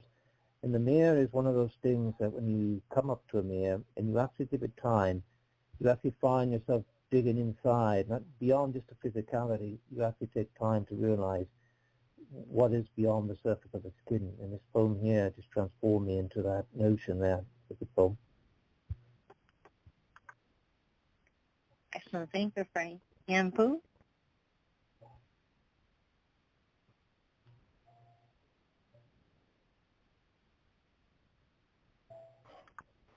Oh, she just dropped. Okay. Never mind. Yeah, she did. Okay. This time. Thank you. Thank you, Benny Page, for bringing that piece. Excellent. And Frank, you are up on the board. All right. I took from a quote here from yours, which is the one that's "You're self-righteous, misguided. My reflection is in a crack mirror." So for this piece here, I took I said to myself, self-righteousness.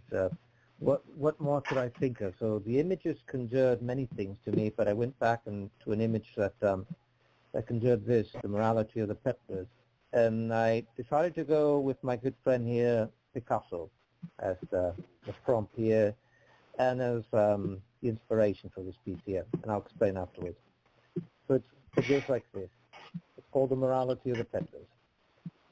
Perfection is never a thing ascertained to the natural or aesthetic form by man. It's not a beauty destined to man, only to art. He can fancy himself a god, shaped in his image of perfection, and at best assume the role of a virtuoso impostor. Nothing would better please man than to be revered and idolized of a towering statue in his eminent stature. There are many good and decent men in this world that toil from their sweat, but there are many men that profit from their deception. These men I address them as charlatans or peddlers of worthless morality, that they adhere to their oafish tongues.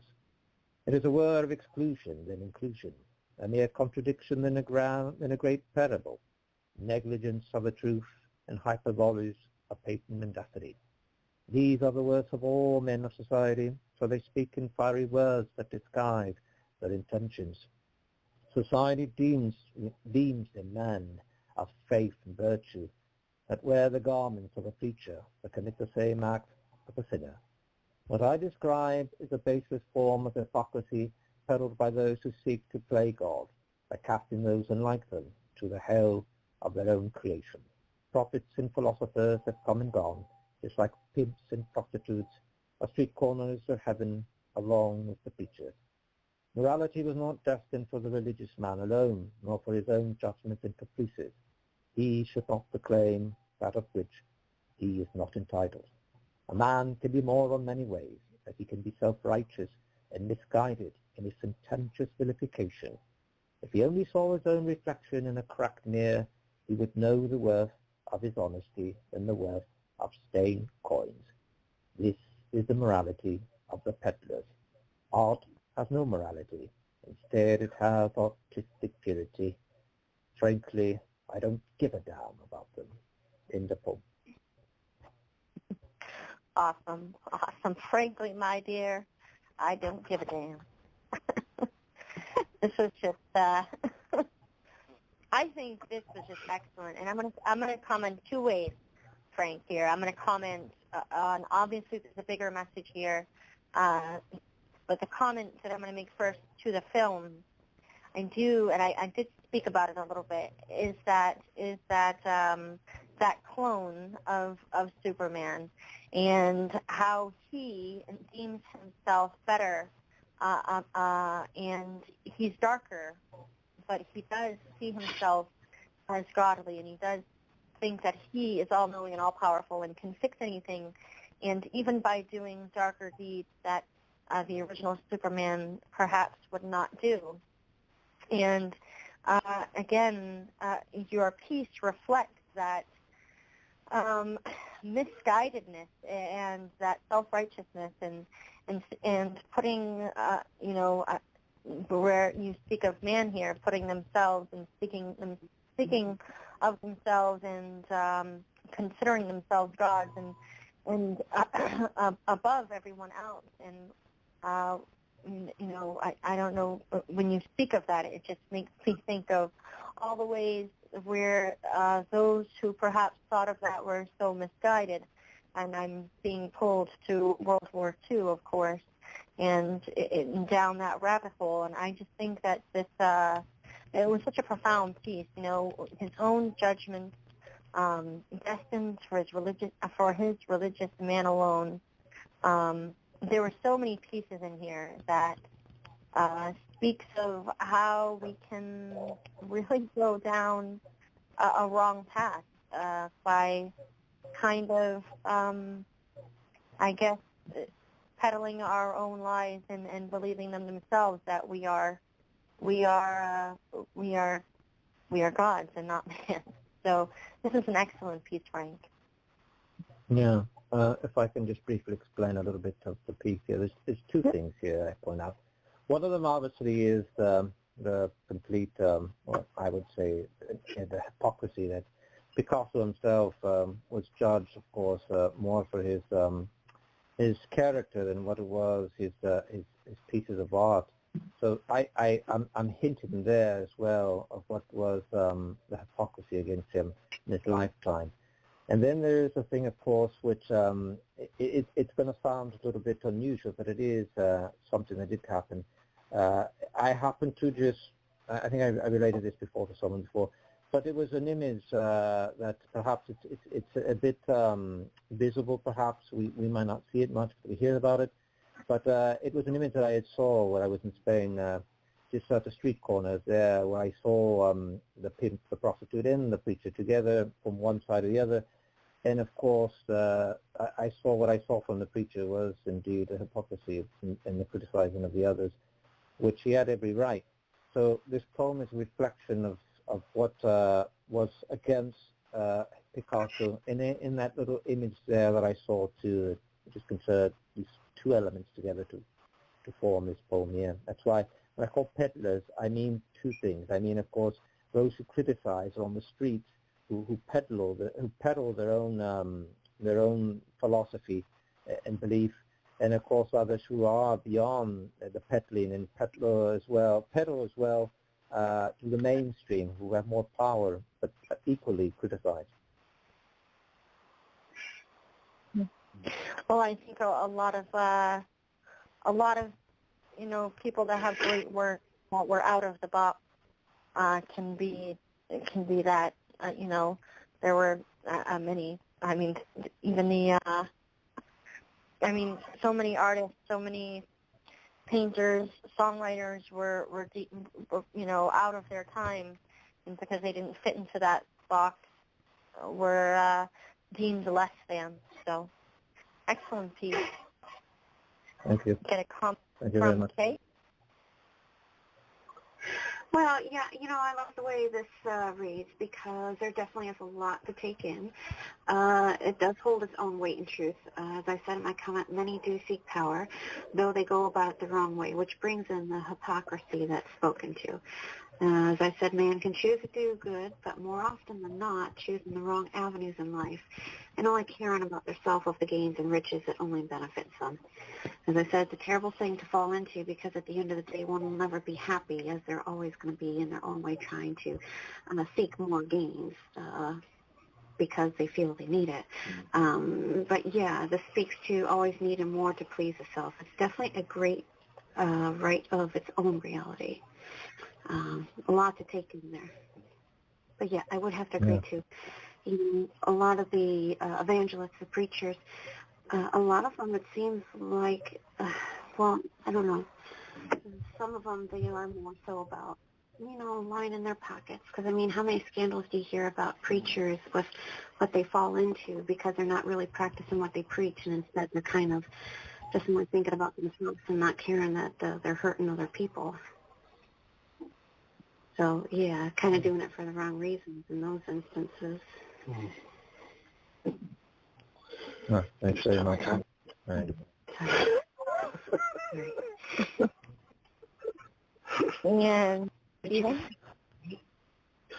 Kay just took my comment. Well, I just don't build on it. Okay. Because I just wrote this. I said this reads like something I agree with, especially when you talk about those so-called men of faith. I immediately go to the evangelists that preach about doing the right thing, but are only doing it to line their pockets. So yeah, that's what I saw on here, and that sometimes can really be enraging, I think, because there are so many people that fall into that trap of sending them the money. Well, no, because people that could use the money that are hungry, and they're still sending money to these assholes up there that claim that they can talk to God. So, it's just... Yeah, but those kind of people, they know how to play the game, to play on innocent people that will believe and trust. That's the whole point of it. Yeah. So they know what they can do if they play on the right people. Thank you. Yeah, that's very intuitive there. That's very true there. It's unfortunate, but it is realistic. Thank you, Frank. Thank you for an excellent piece. I do love how you send things and you put them in. So I had a pink fairy out on the board, and we are all gonzo. And Frank, do you want to talk about International Cafe? Well, we just had, today we had our show today, a podcast. It was a bit late, unfortunately. We had an issue there because of the time, the change in time, the daylight savings time. So apparently we weren't aware of the change, and so when we did the podcast or the date, we weren't aware that we had to change it, so we started an hour late. But even so, we all enjoyed, I would say, those who came on and called in.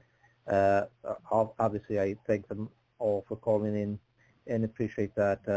But it's always an interesting time sharing and promoting as well what we can of poetry there. Next, I would believe it's next Saturday Central Time, 3 o'clock Eastern. And I'm still trying to get the Western time, so I'm lost there. I think it's 2 or 3 hours of Mountain time. So I stick to just Central and Eastern time, 2 o'clock Central and 3 o'clock Eastern Saturday. If there is a change, of course, I will definitely inform you in the rest. Thank you, Frank. You're welcome. You're invited as well, always. I did. I do try to come, but days are a little bit harder for me. No, I understand. Yeah. I usually... No, it's just the invite. I mean the invite. You're always extended an invitation there. Oh, yes, of course, yes. And we have got frozen. Oh, I thought I was frozen. I was about to get really angry. All right. Thank you, Frank, again, for bringing that. Oh. And, yeah, I think we've got Stephen next reading.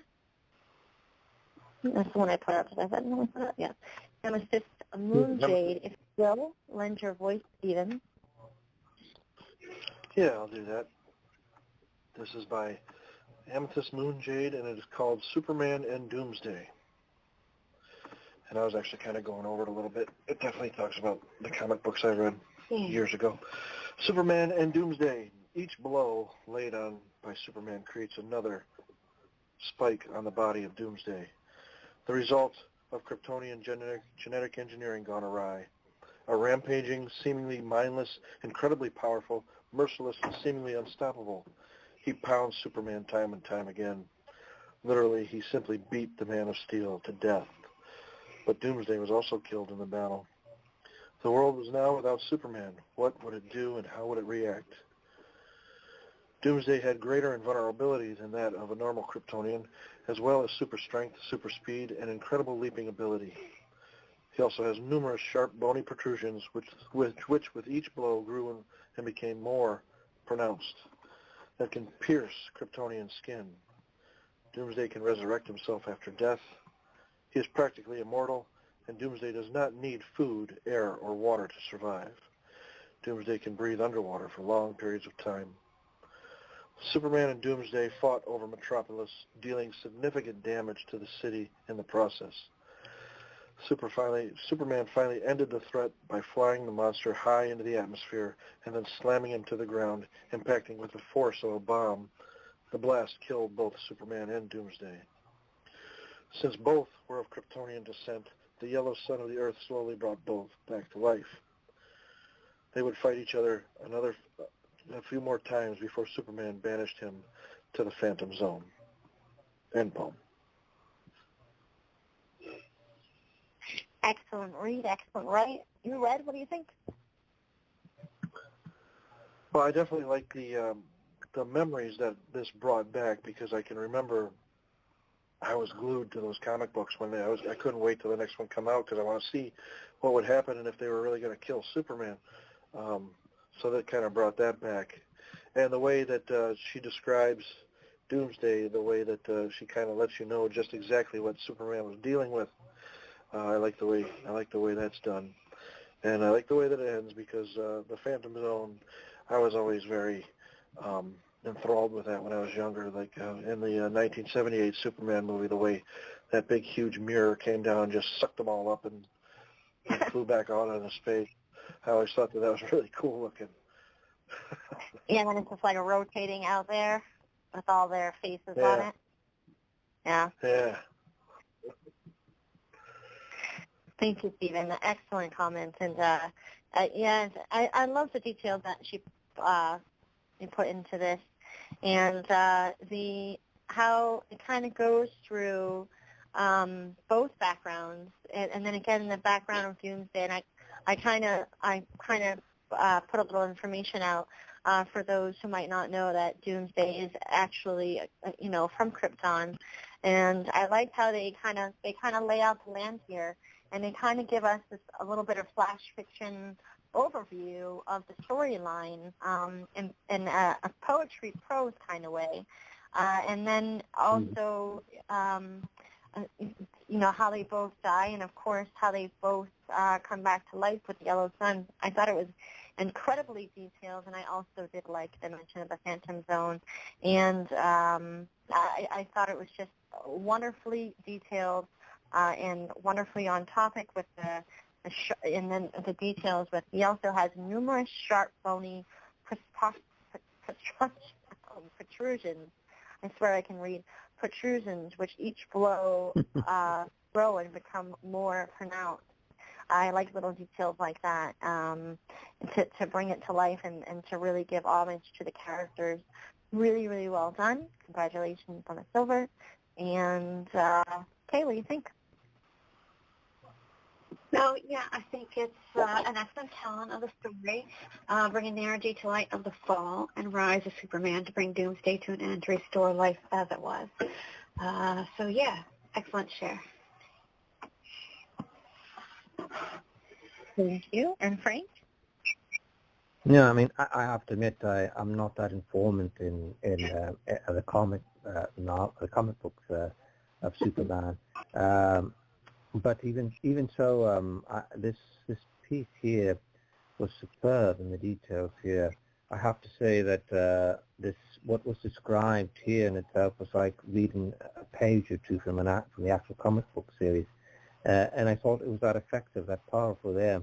And I love the fact that we all, I mean, I definitely know about his weakness, Superman's weakness in kryptonite like that. And this here just makes him even seem more human to a certain extent, although he wasn't.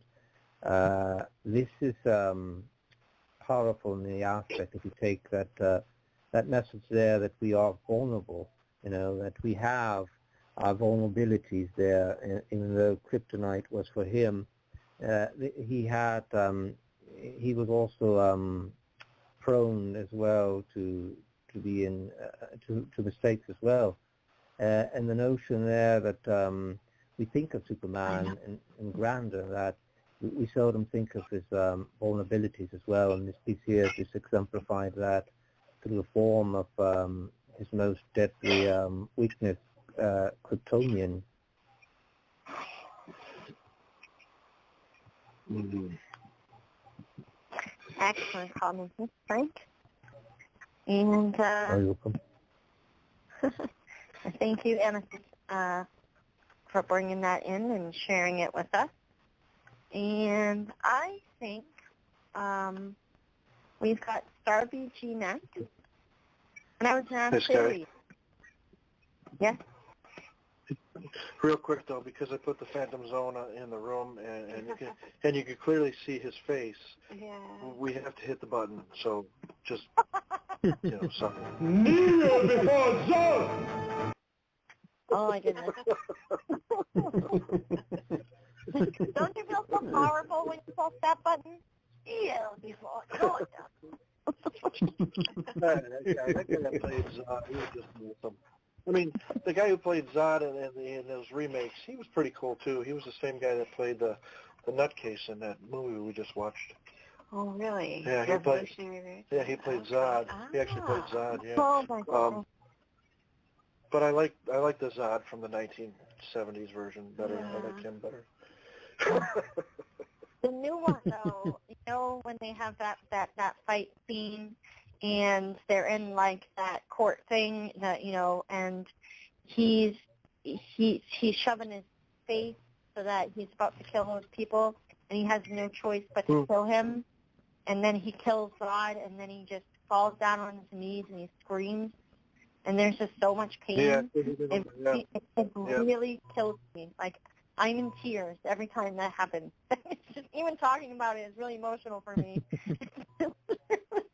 It's really, that was really good. That was top of the brief. That was a really good part. Yeah. Let me see. Yeah. That's Zod. Okay, yeah. I'll put him in the room. Yeah. He did a good job too. That guy's a good actor. Well, they don't know what you and I are talking about, so you gotta drop it in the room. I'll drop it in the room. I wasn't Frank knows what we're talking about. It's okay. It's fine. Even I are just having this moment, this emotional moment. It really does choke me up every time I see that scene. It really just chokes me up. Are you putting him on the board? What are you doing? Yeah, I'm working on it right now. I'm working on putting him on the board. I'm trying to remember the actor's name, but I can't think of it. He's a really good actor. Boardwalk Empire. Yeah, he was in Boardwalk Empire too. Oh, where did it go? It was there and then it disappeared. Maybe it didn't download. Yeah, re-download it. It does help. Said it downloaded. Well, he did it again. I'll tell you what I'm going to do. I'm going to do this. Okay. I'm going to open it in a new tab. Okay. Then I'm going to grab the URL and do it that way instead. Yeah. Because that way. Because I know you want to share this, so you're determined. I know. Here he comes. Let's do it. Here he comes. Here comes Zod. Well, and the remake series. I really like that series. Yeah, there he is. There he is. Yeah. Do you ever see that Superman and Lois? I think it was in the 90s. The Adventures of Superman and Lois. It's a TV series. The TV series. Yeah, I have heard of that. I did watch a few episodes, but I never really could get into it. Yeah, Terry Hatcher, Dean, I forget the dude's last name who played Superman. But yeah, I have heard of that. I remember watching that. I remember that series. That's a cool one, yeah. Yeah, that guy makes me really mad, Stephen, though. That guy. He did such I think it's cool. I thought he did a really good job. But when he killed him, that scene just brings me to tears. I don't know what it is. No, I got to put one of the best on. Frank, what were you going to say? Oh no, I just said that I remember that some of that series there. It was an interesting series. It was. I do remember. I do recall that series. Yeah, I can remember. He's like classic. cool. Yeah. Oh, you're asking me about the actor. Yeah, Dean Cain. That was his name. That was the guy from Boardwalk Empire? No. That was the original. No, in the TV series, Lois and Clark. Okay. Kneel before God. Oh my God. I remember that. Oh. There was 3 characters. No, he came with 2 others. I've got one more fun-filled fact, and I think I already let this one out on the last show. But Tom Kenny, none other than SpongeBob himself, did the voice of the robot in this film.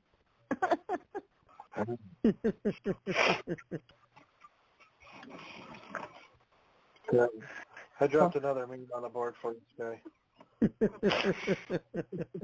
Oh my gosh, what is it? Oh my God. Guys are crazy. They're getting really crazy now.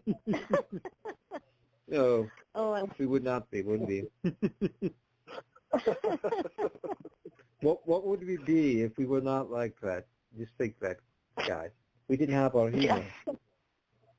Do you know what Superman no one ever talks about is the Superman, what was it? I really liked it, but it didn't get really good reviews. And the guy plays, go ahead, what? I thought were you going to go back to the old Christopher Reeves, like the one Superman 4 where John Cryer was in it? No. See, you probably don't even know the Superman that I'm talking about because everyone forgets about it. But Superman Returns. Oh no, because that dude almost looked exactly like Christopher Reeves. He was the one that was in the 9 Lives of Christmas. Yeah, it's a Hallmark movie. He was frickin' perfect. He looked a lot like Christopher Reeve. He did. He also plays in oh my God, it's now I can't think of it. He plays it's a TV series on and they go through and they go to different time periods. It's a superhero show. It's on, now I can't think of what it is. Brandon Rouse is his name, but he plays in, He even talked like Christopher Reeve. He's on the CW. He's on the CW network. Legends of Tomorrow. So he plays in Legends of Tomorrow, and he plays Ray Palmer, the Atom, and so he plays another superhero.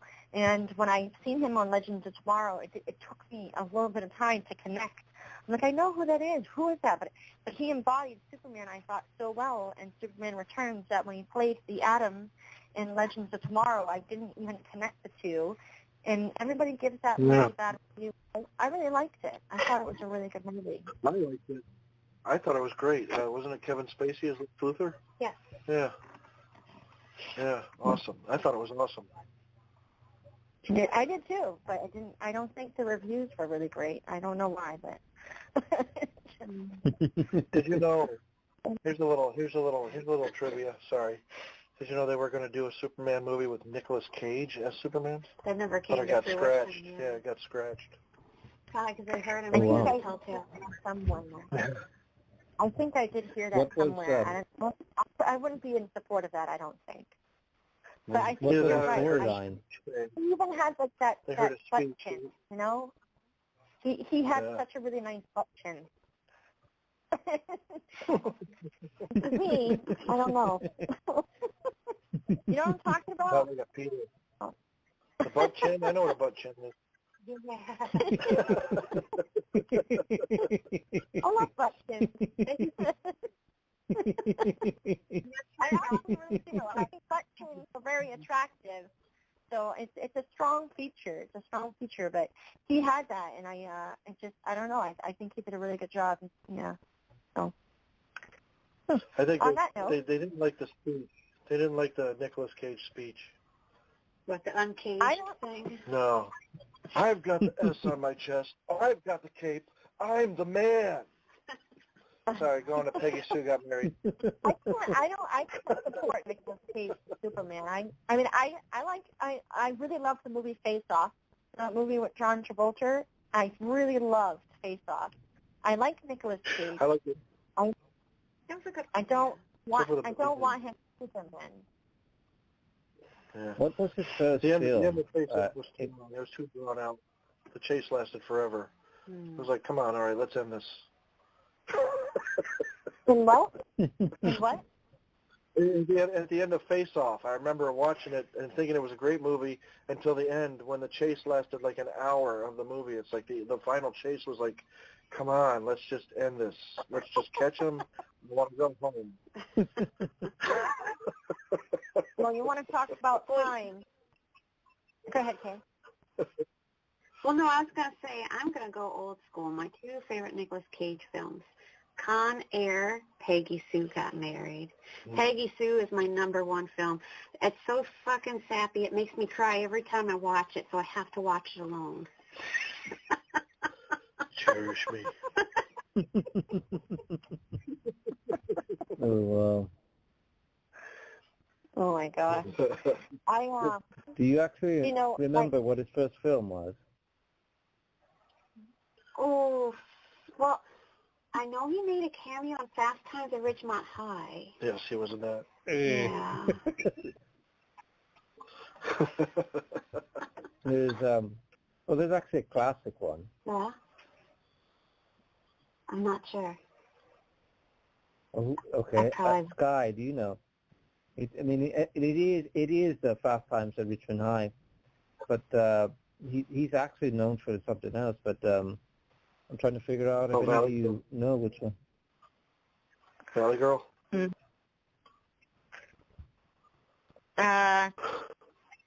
Nope. Tell me. Well, you realize, it had to do. There's a particular song that came out in that film. I swear I melt. How does it go? I melt the world. I remember that song. No? Yes, exactly. There we go. All the time. I've seen the future and it's getting better There we go. all the time. There's nothing you and I won't do. I think there we go. Modern English? I think that's the band's name. They were a one-hit wonder. Was it Valley Girl? Yeah, that was in Valley Girl, that song. Yeah, that's another good film. I don't know, but we can't talk Nicolas Cage unless we talk City of Angels and It Could Happen to You. I don't know. Maybe it could happen. The film that I was mentioning was Valley Girl. Yeah, Valley Girl, yeah. Valley Girl was cool. Yeah.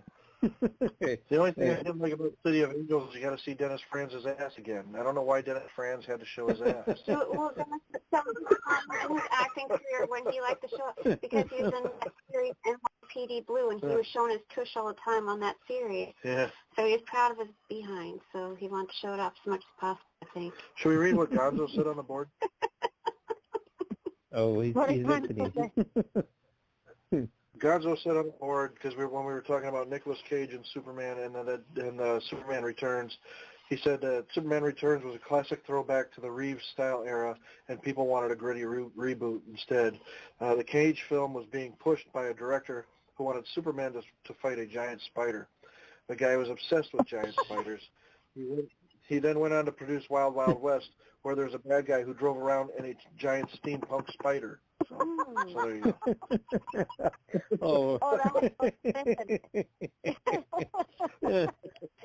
That was so he was very clever there.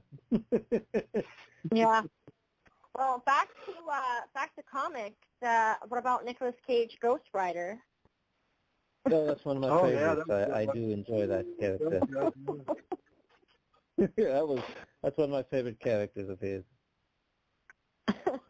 Yeah, that was really cool. Oh. I liked it. I only saw the first one. I didn't see the second one because they made two, didn't they? Yes, I believe so. Yeah, they did. Yeah. I only saw the first. I got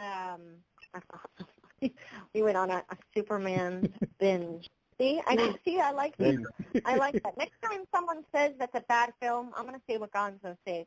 I'm gonna say it was a throwback to the restyle era, and you just people just wanted to reboot. Perfect. What year I did have he to die, Christopher Reeve? I have to mention the one movie that Kay doesn't like, that Nicolas Cage did, that I thought was an excellently well done film. It was just very dark and very disturbing. Oh, I posted. 8 millimeter. 8 millimeter, yeah. The movie 8 millimeter. Oh. Yeah.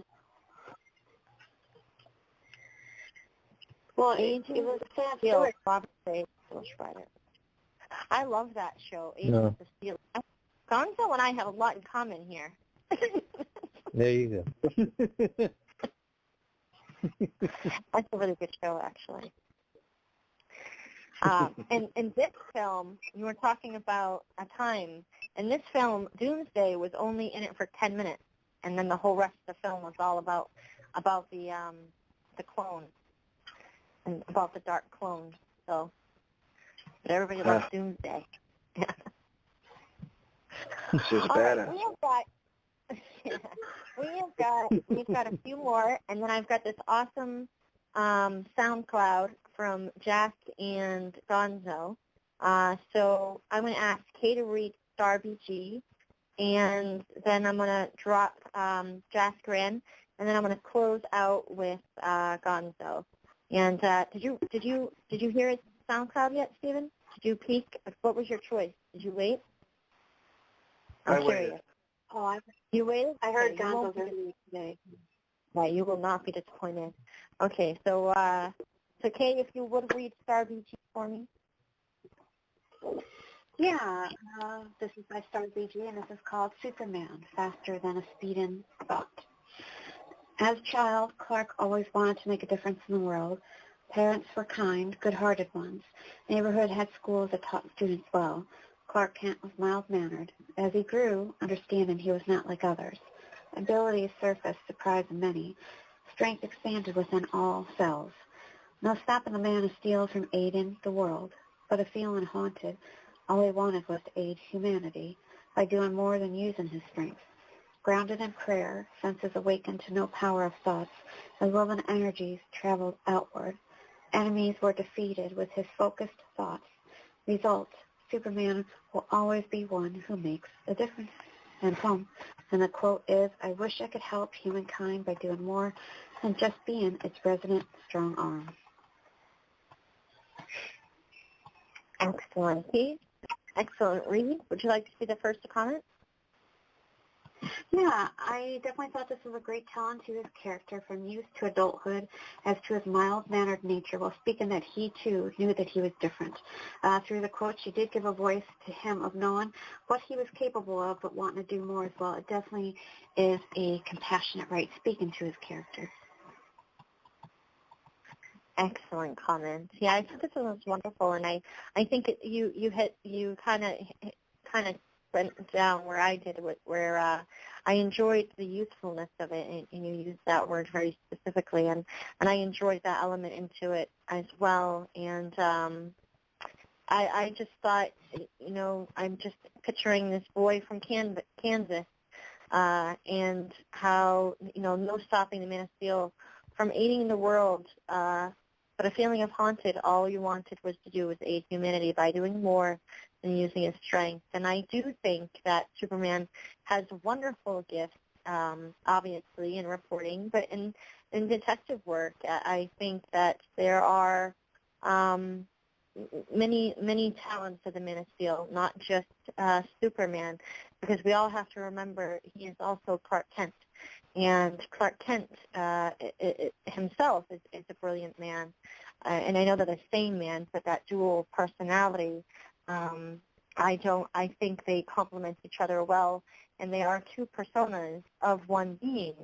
But you do have to remember that Clark Kent, in a way, even if you took away all his strengths, is still a superhero. And I like that this poem kind of highlights his youth and his mentality, and how what is that? Great power, with great power comes great responsibility, to get a little Spider-Man in here. But to me, it speaks of many people can do many things with the strength they have, but it takes a special kind of person to grow up and kind of veer towards a good path and to help people instead of tear them down. So, excellent piece. Stephen, what do you think? I like this a lot. To me, it brought the 1978 film into my mind, the way that it depicted him growing up, learning who he was, and that even though he had all those powers, he still had his limits. Like, for instance, when his, human father passed away, and how he was devastated over the fact that all the powers that he had, but he still couldn't save him. That part always sticks out to me. But also sticks out to me, I'm trying to find a gif of it when he was cleaning up after football practice, and he picked up that football and gave it a big old frickin' Superman boot and watched it just sail 3 states over. So yeah, I thought this was great. Excellent. And Frank? Yeah, I too appreciate the duality here. Of course, there is a distinction we often make. Unfortunately, it's not ours, but from what we understand of the character of Clark Kent and Superman, we tend to often just concentrate and see the superhero, and Clark is always resigned to be in the shadow of Superman. But I do appreciate the way this poem reflected and started out with the essential, or the central nature of Clark, in the way he emphasized as well his who he was, and how he grew. And of course, we realize as well, Superman has always been there. I would think it always seems that he always got the limelight, and Clark was always in the background there. And it was almost seemed to me, as from what I understood and what I've read of Superman, that this was always perhaps a dilemma that he had to deal with, Clark. But it's always good that we realize that if there is a moral to the story and this piece here and to the character, is that we all have we all have a Superman in us, or a Superwoman, but we also have a Clark Kent as well in us, and it's our duality that we have, and sometimes we are in conflict with that. But for the most part, most of us are able to join the duality together and function as an individual. So I thought it was a very insightful piece there. Excellent comment. And thank you again, Star BC, for submitting a piece. And I'm going to go right into Jack. SoundCloud. So exciting for that one. Here we go. Rising from the dead. Do not stand at my grave and cry, I am not there, I did not die. Moonlight clears the trees, ancient lights upon the sky, as if it my grave is flickering. Bring us in cold sweeping down shadowed rows, and I lay down to rest. It will take a while before I can smell autumnal signs, within heralds announcing a cool tempest. Leave you now as I watch 2 seagulls singing April songs and a redbird entangled in the tree, waiting for spring. A child wore dandelions, turning umbrella fruit, 1,000 fishes carried on the breeze. Seed for a daydream. There are times when I'm made out of steel, like I'm not human, I can't be broken, that you don't know. It's only so that I can protect you from the storm. Now tear me down. End of it. Excellent. SoundCloud. This was such a moving piece to me. And in the beginning, he writes, now I lay me down to rest. it makes me think of the prayer, now I lay me down to sleep, I pray the Lord my soul to keep.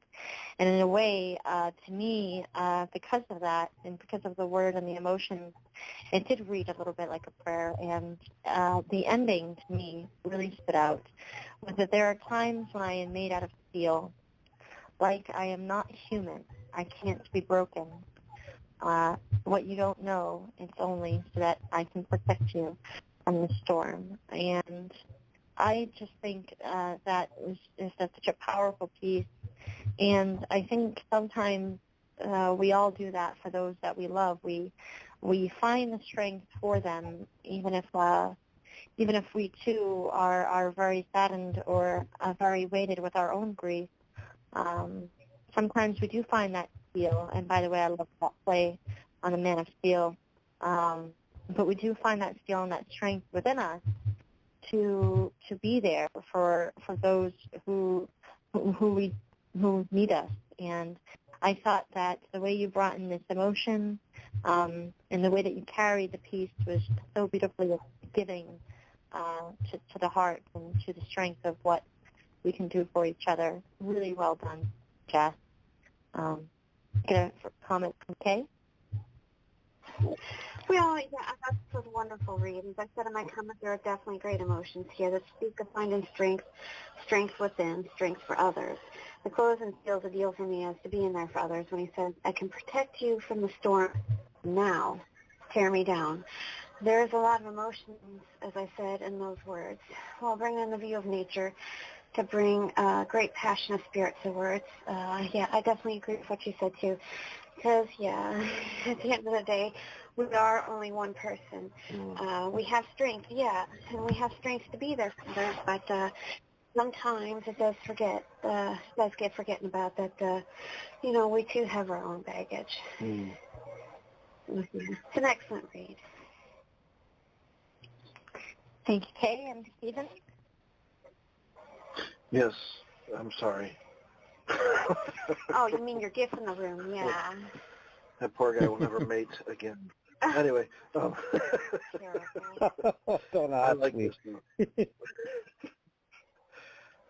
I like this. I thought this was a powerful write. It speaks of being down to me, but not out. I really like the way he ends it, because when it comes time to protect those that you love, you can become as hard as steel. I thought this was an awesome write. Excellent comment. And Frank? Yes, as is in the case of our good friend Jazz, he always brings such deep and powerful sentiment expressed here. This piece is no exception of that. I thought it was an excellent write and rendition, a haunting truth conveyed in the contemplation of vulnerabilities present. But I also did find comfort and solace in his strength that he demonstrated. I found that admirable.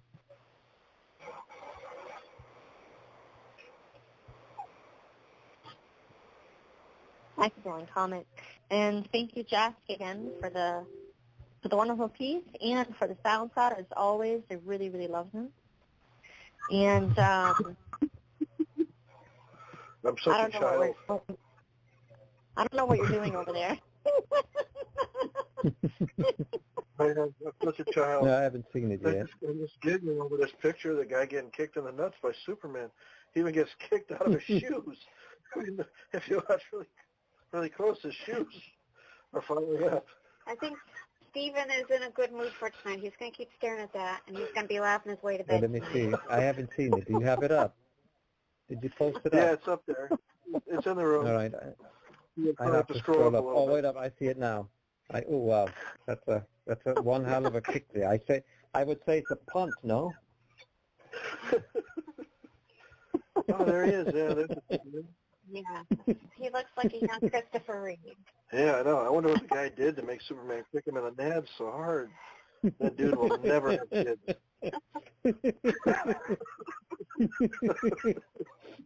Well, we can only imagine. He might be carrying a hernia, the poor fellow. Kicking a football. Either that or he's got a hernia. Oh, God. Yeah, That's in not his the throat.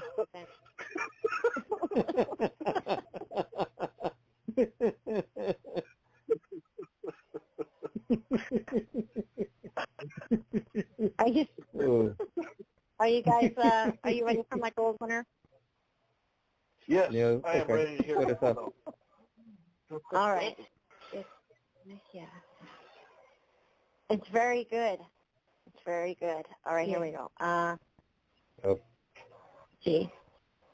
And then I went and stalked Gonzo on YouTube after this. All right, here we go. I did.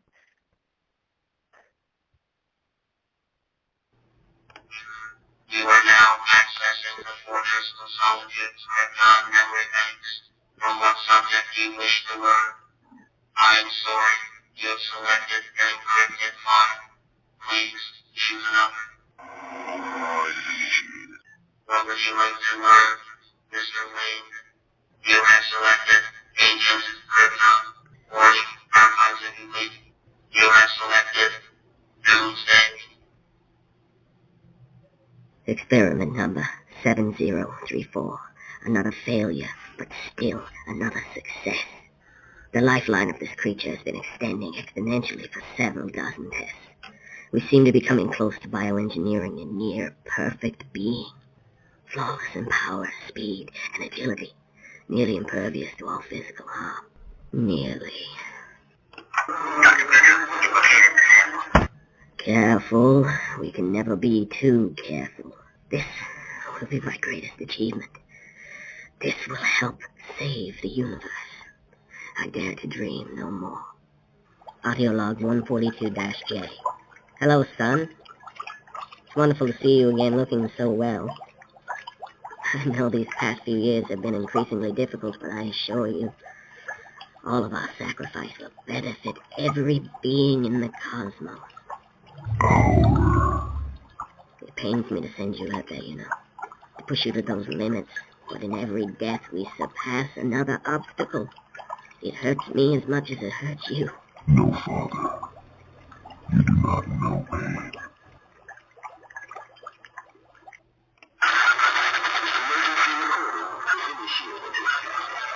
If you are listening to this recording, turn around and leave now. I fear my experiment is beyond my control.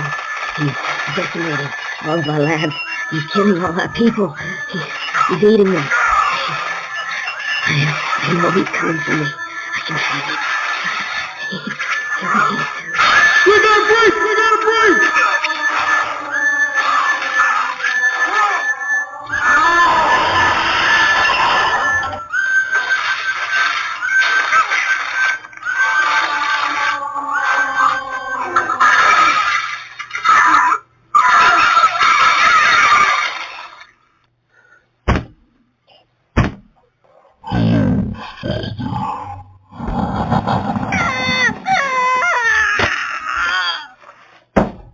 You have reached the end of the archive recordings. Would you like to learn more on another topic? Excellent. Yikes. I love that one. So a little bit of background for anybody here.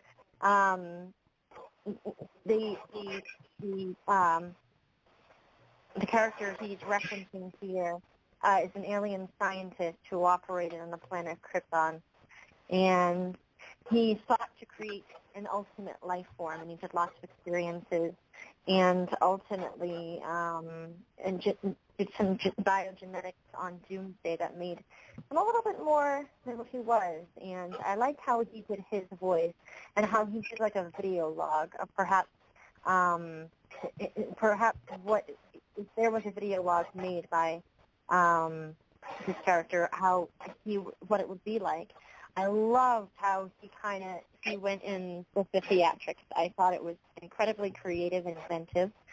I like how Batman is actually overriding the file log and trying to break in the encrypted file to see what happened in this experiment, and you can kind of see that, what would you like to learn, Mr. Wayne? I'm obviously referencing Bruce Wayne, Batman in here. So I like how he brings that in there. I thought it was so cool. I like the bit of background that he does first with the robot voice, and then, in the computer's voice, and then also with Bertrand's voice, but then also at the end how he goes back through. And then he says, "No, Father, you do not know pain." And ultimately, kind of like the effect of, oh my gosh, I'm losing all my words. It's alive. The father, the son kills the father. The predecessor kills the inventor. So I just really, I thought it was so creative. I really enjoyed the theatrics of it and the time it took to kind of put it all together in the presentation of it, but also the little bits of the comic and of the characters that were. It was just really cool to listen to. And to kind of see all those to bring in Mrs. Wayne and to bring in Doomsday's origins and what might have happened way back when. So excellent piece, Gonzo. What do you think, Stephen? Yes. Am I muted? No. I like this a lot. To me, it kind of has a Frankenstein-type feel to it, making Doomsday into a Frankenstein. I thought it was really cool. I told him in my comment perhaps Doomsday wouldn't have been genetically enhanced had the father read a little Shelley. Thought this was awesome.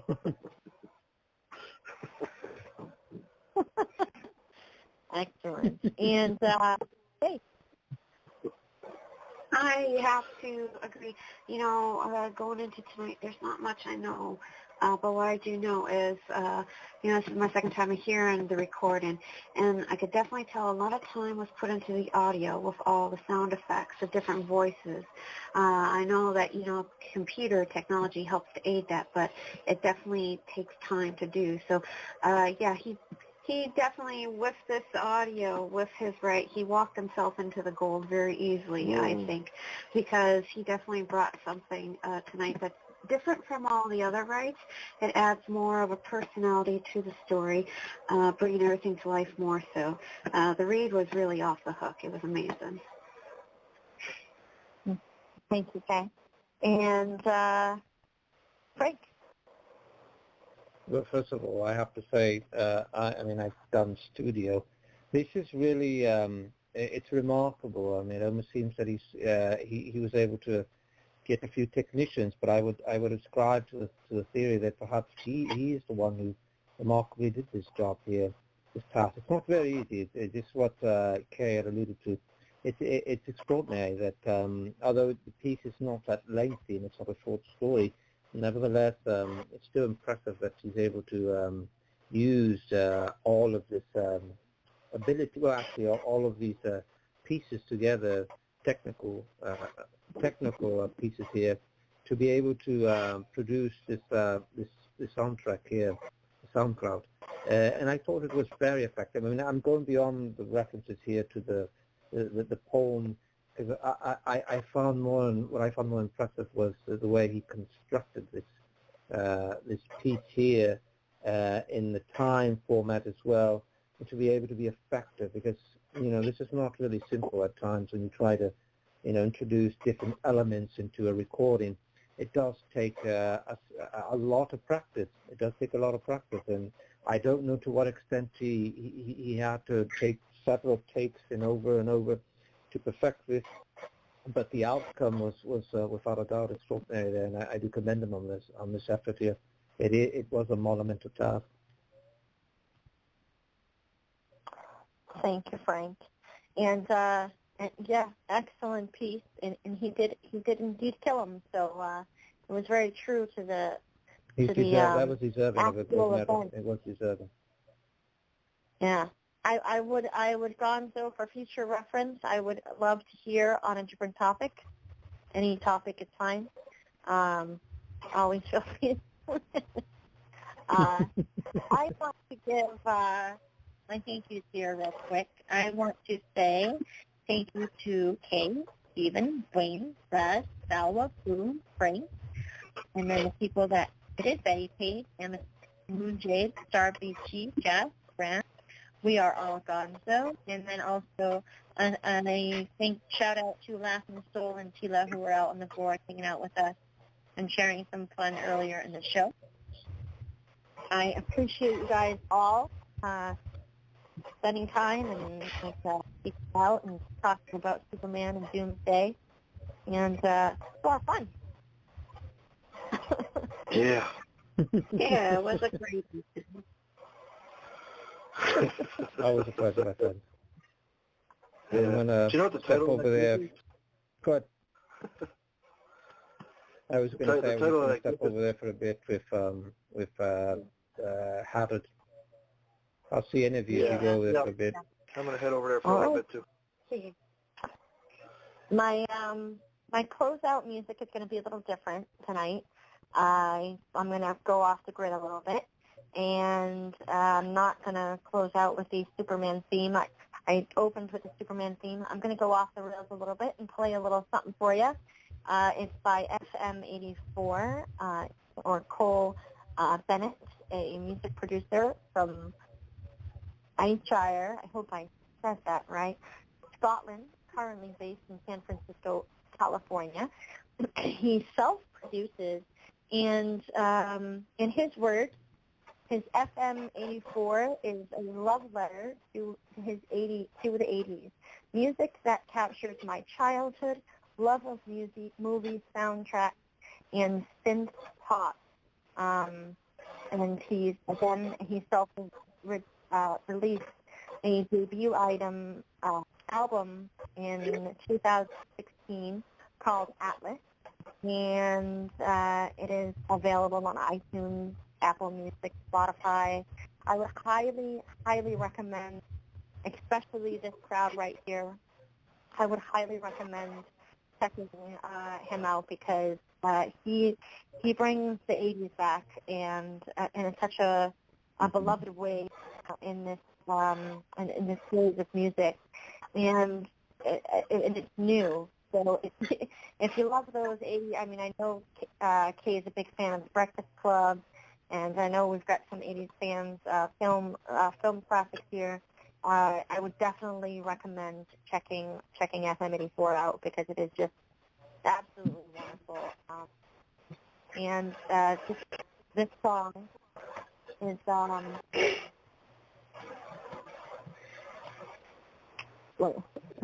it's called Never Stop, and it features Ollie Lied.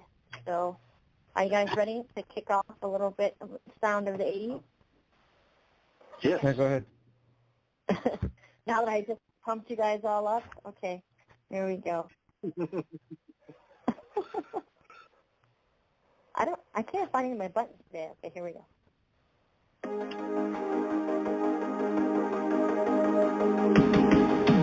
I wake up every night with the dreams are the same.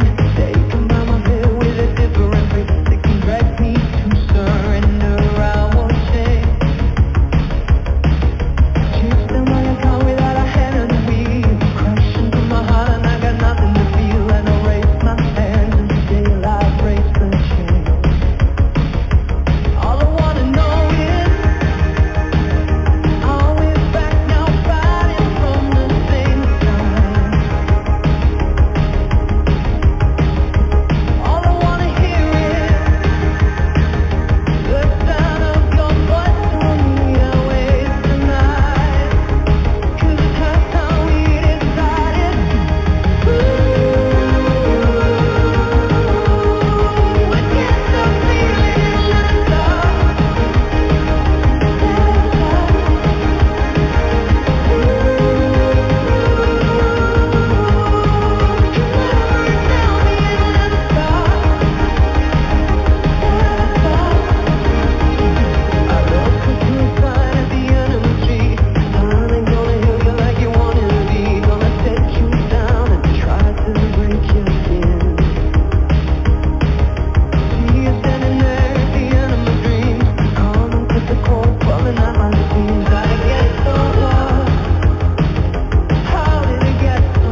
And show. What do you think? Jamming out?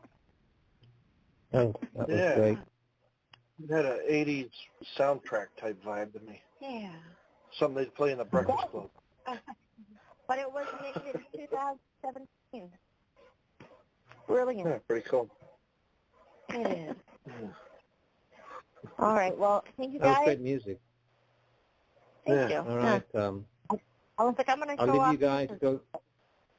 Take care, my friends. Stephen, I'll look you. I'll let you go find the field goal in the punty as well. Take care, my friend. Yeah. Somewhere around there. He might be around your neighborhood around there by now. I think he's orbiting the moon. Oh, there you go. Blue moon. Take care. Good night. Good night, everyone. Good night. Good night, Scott. Good night.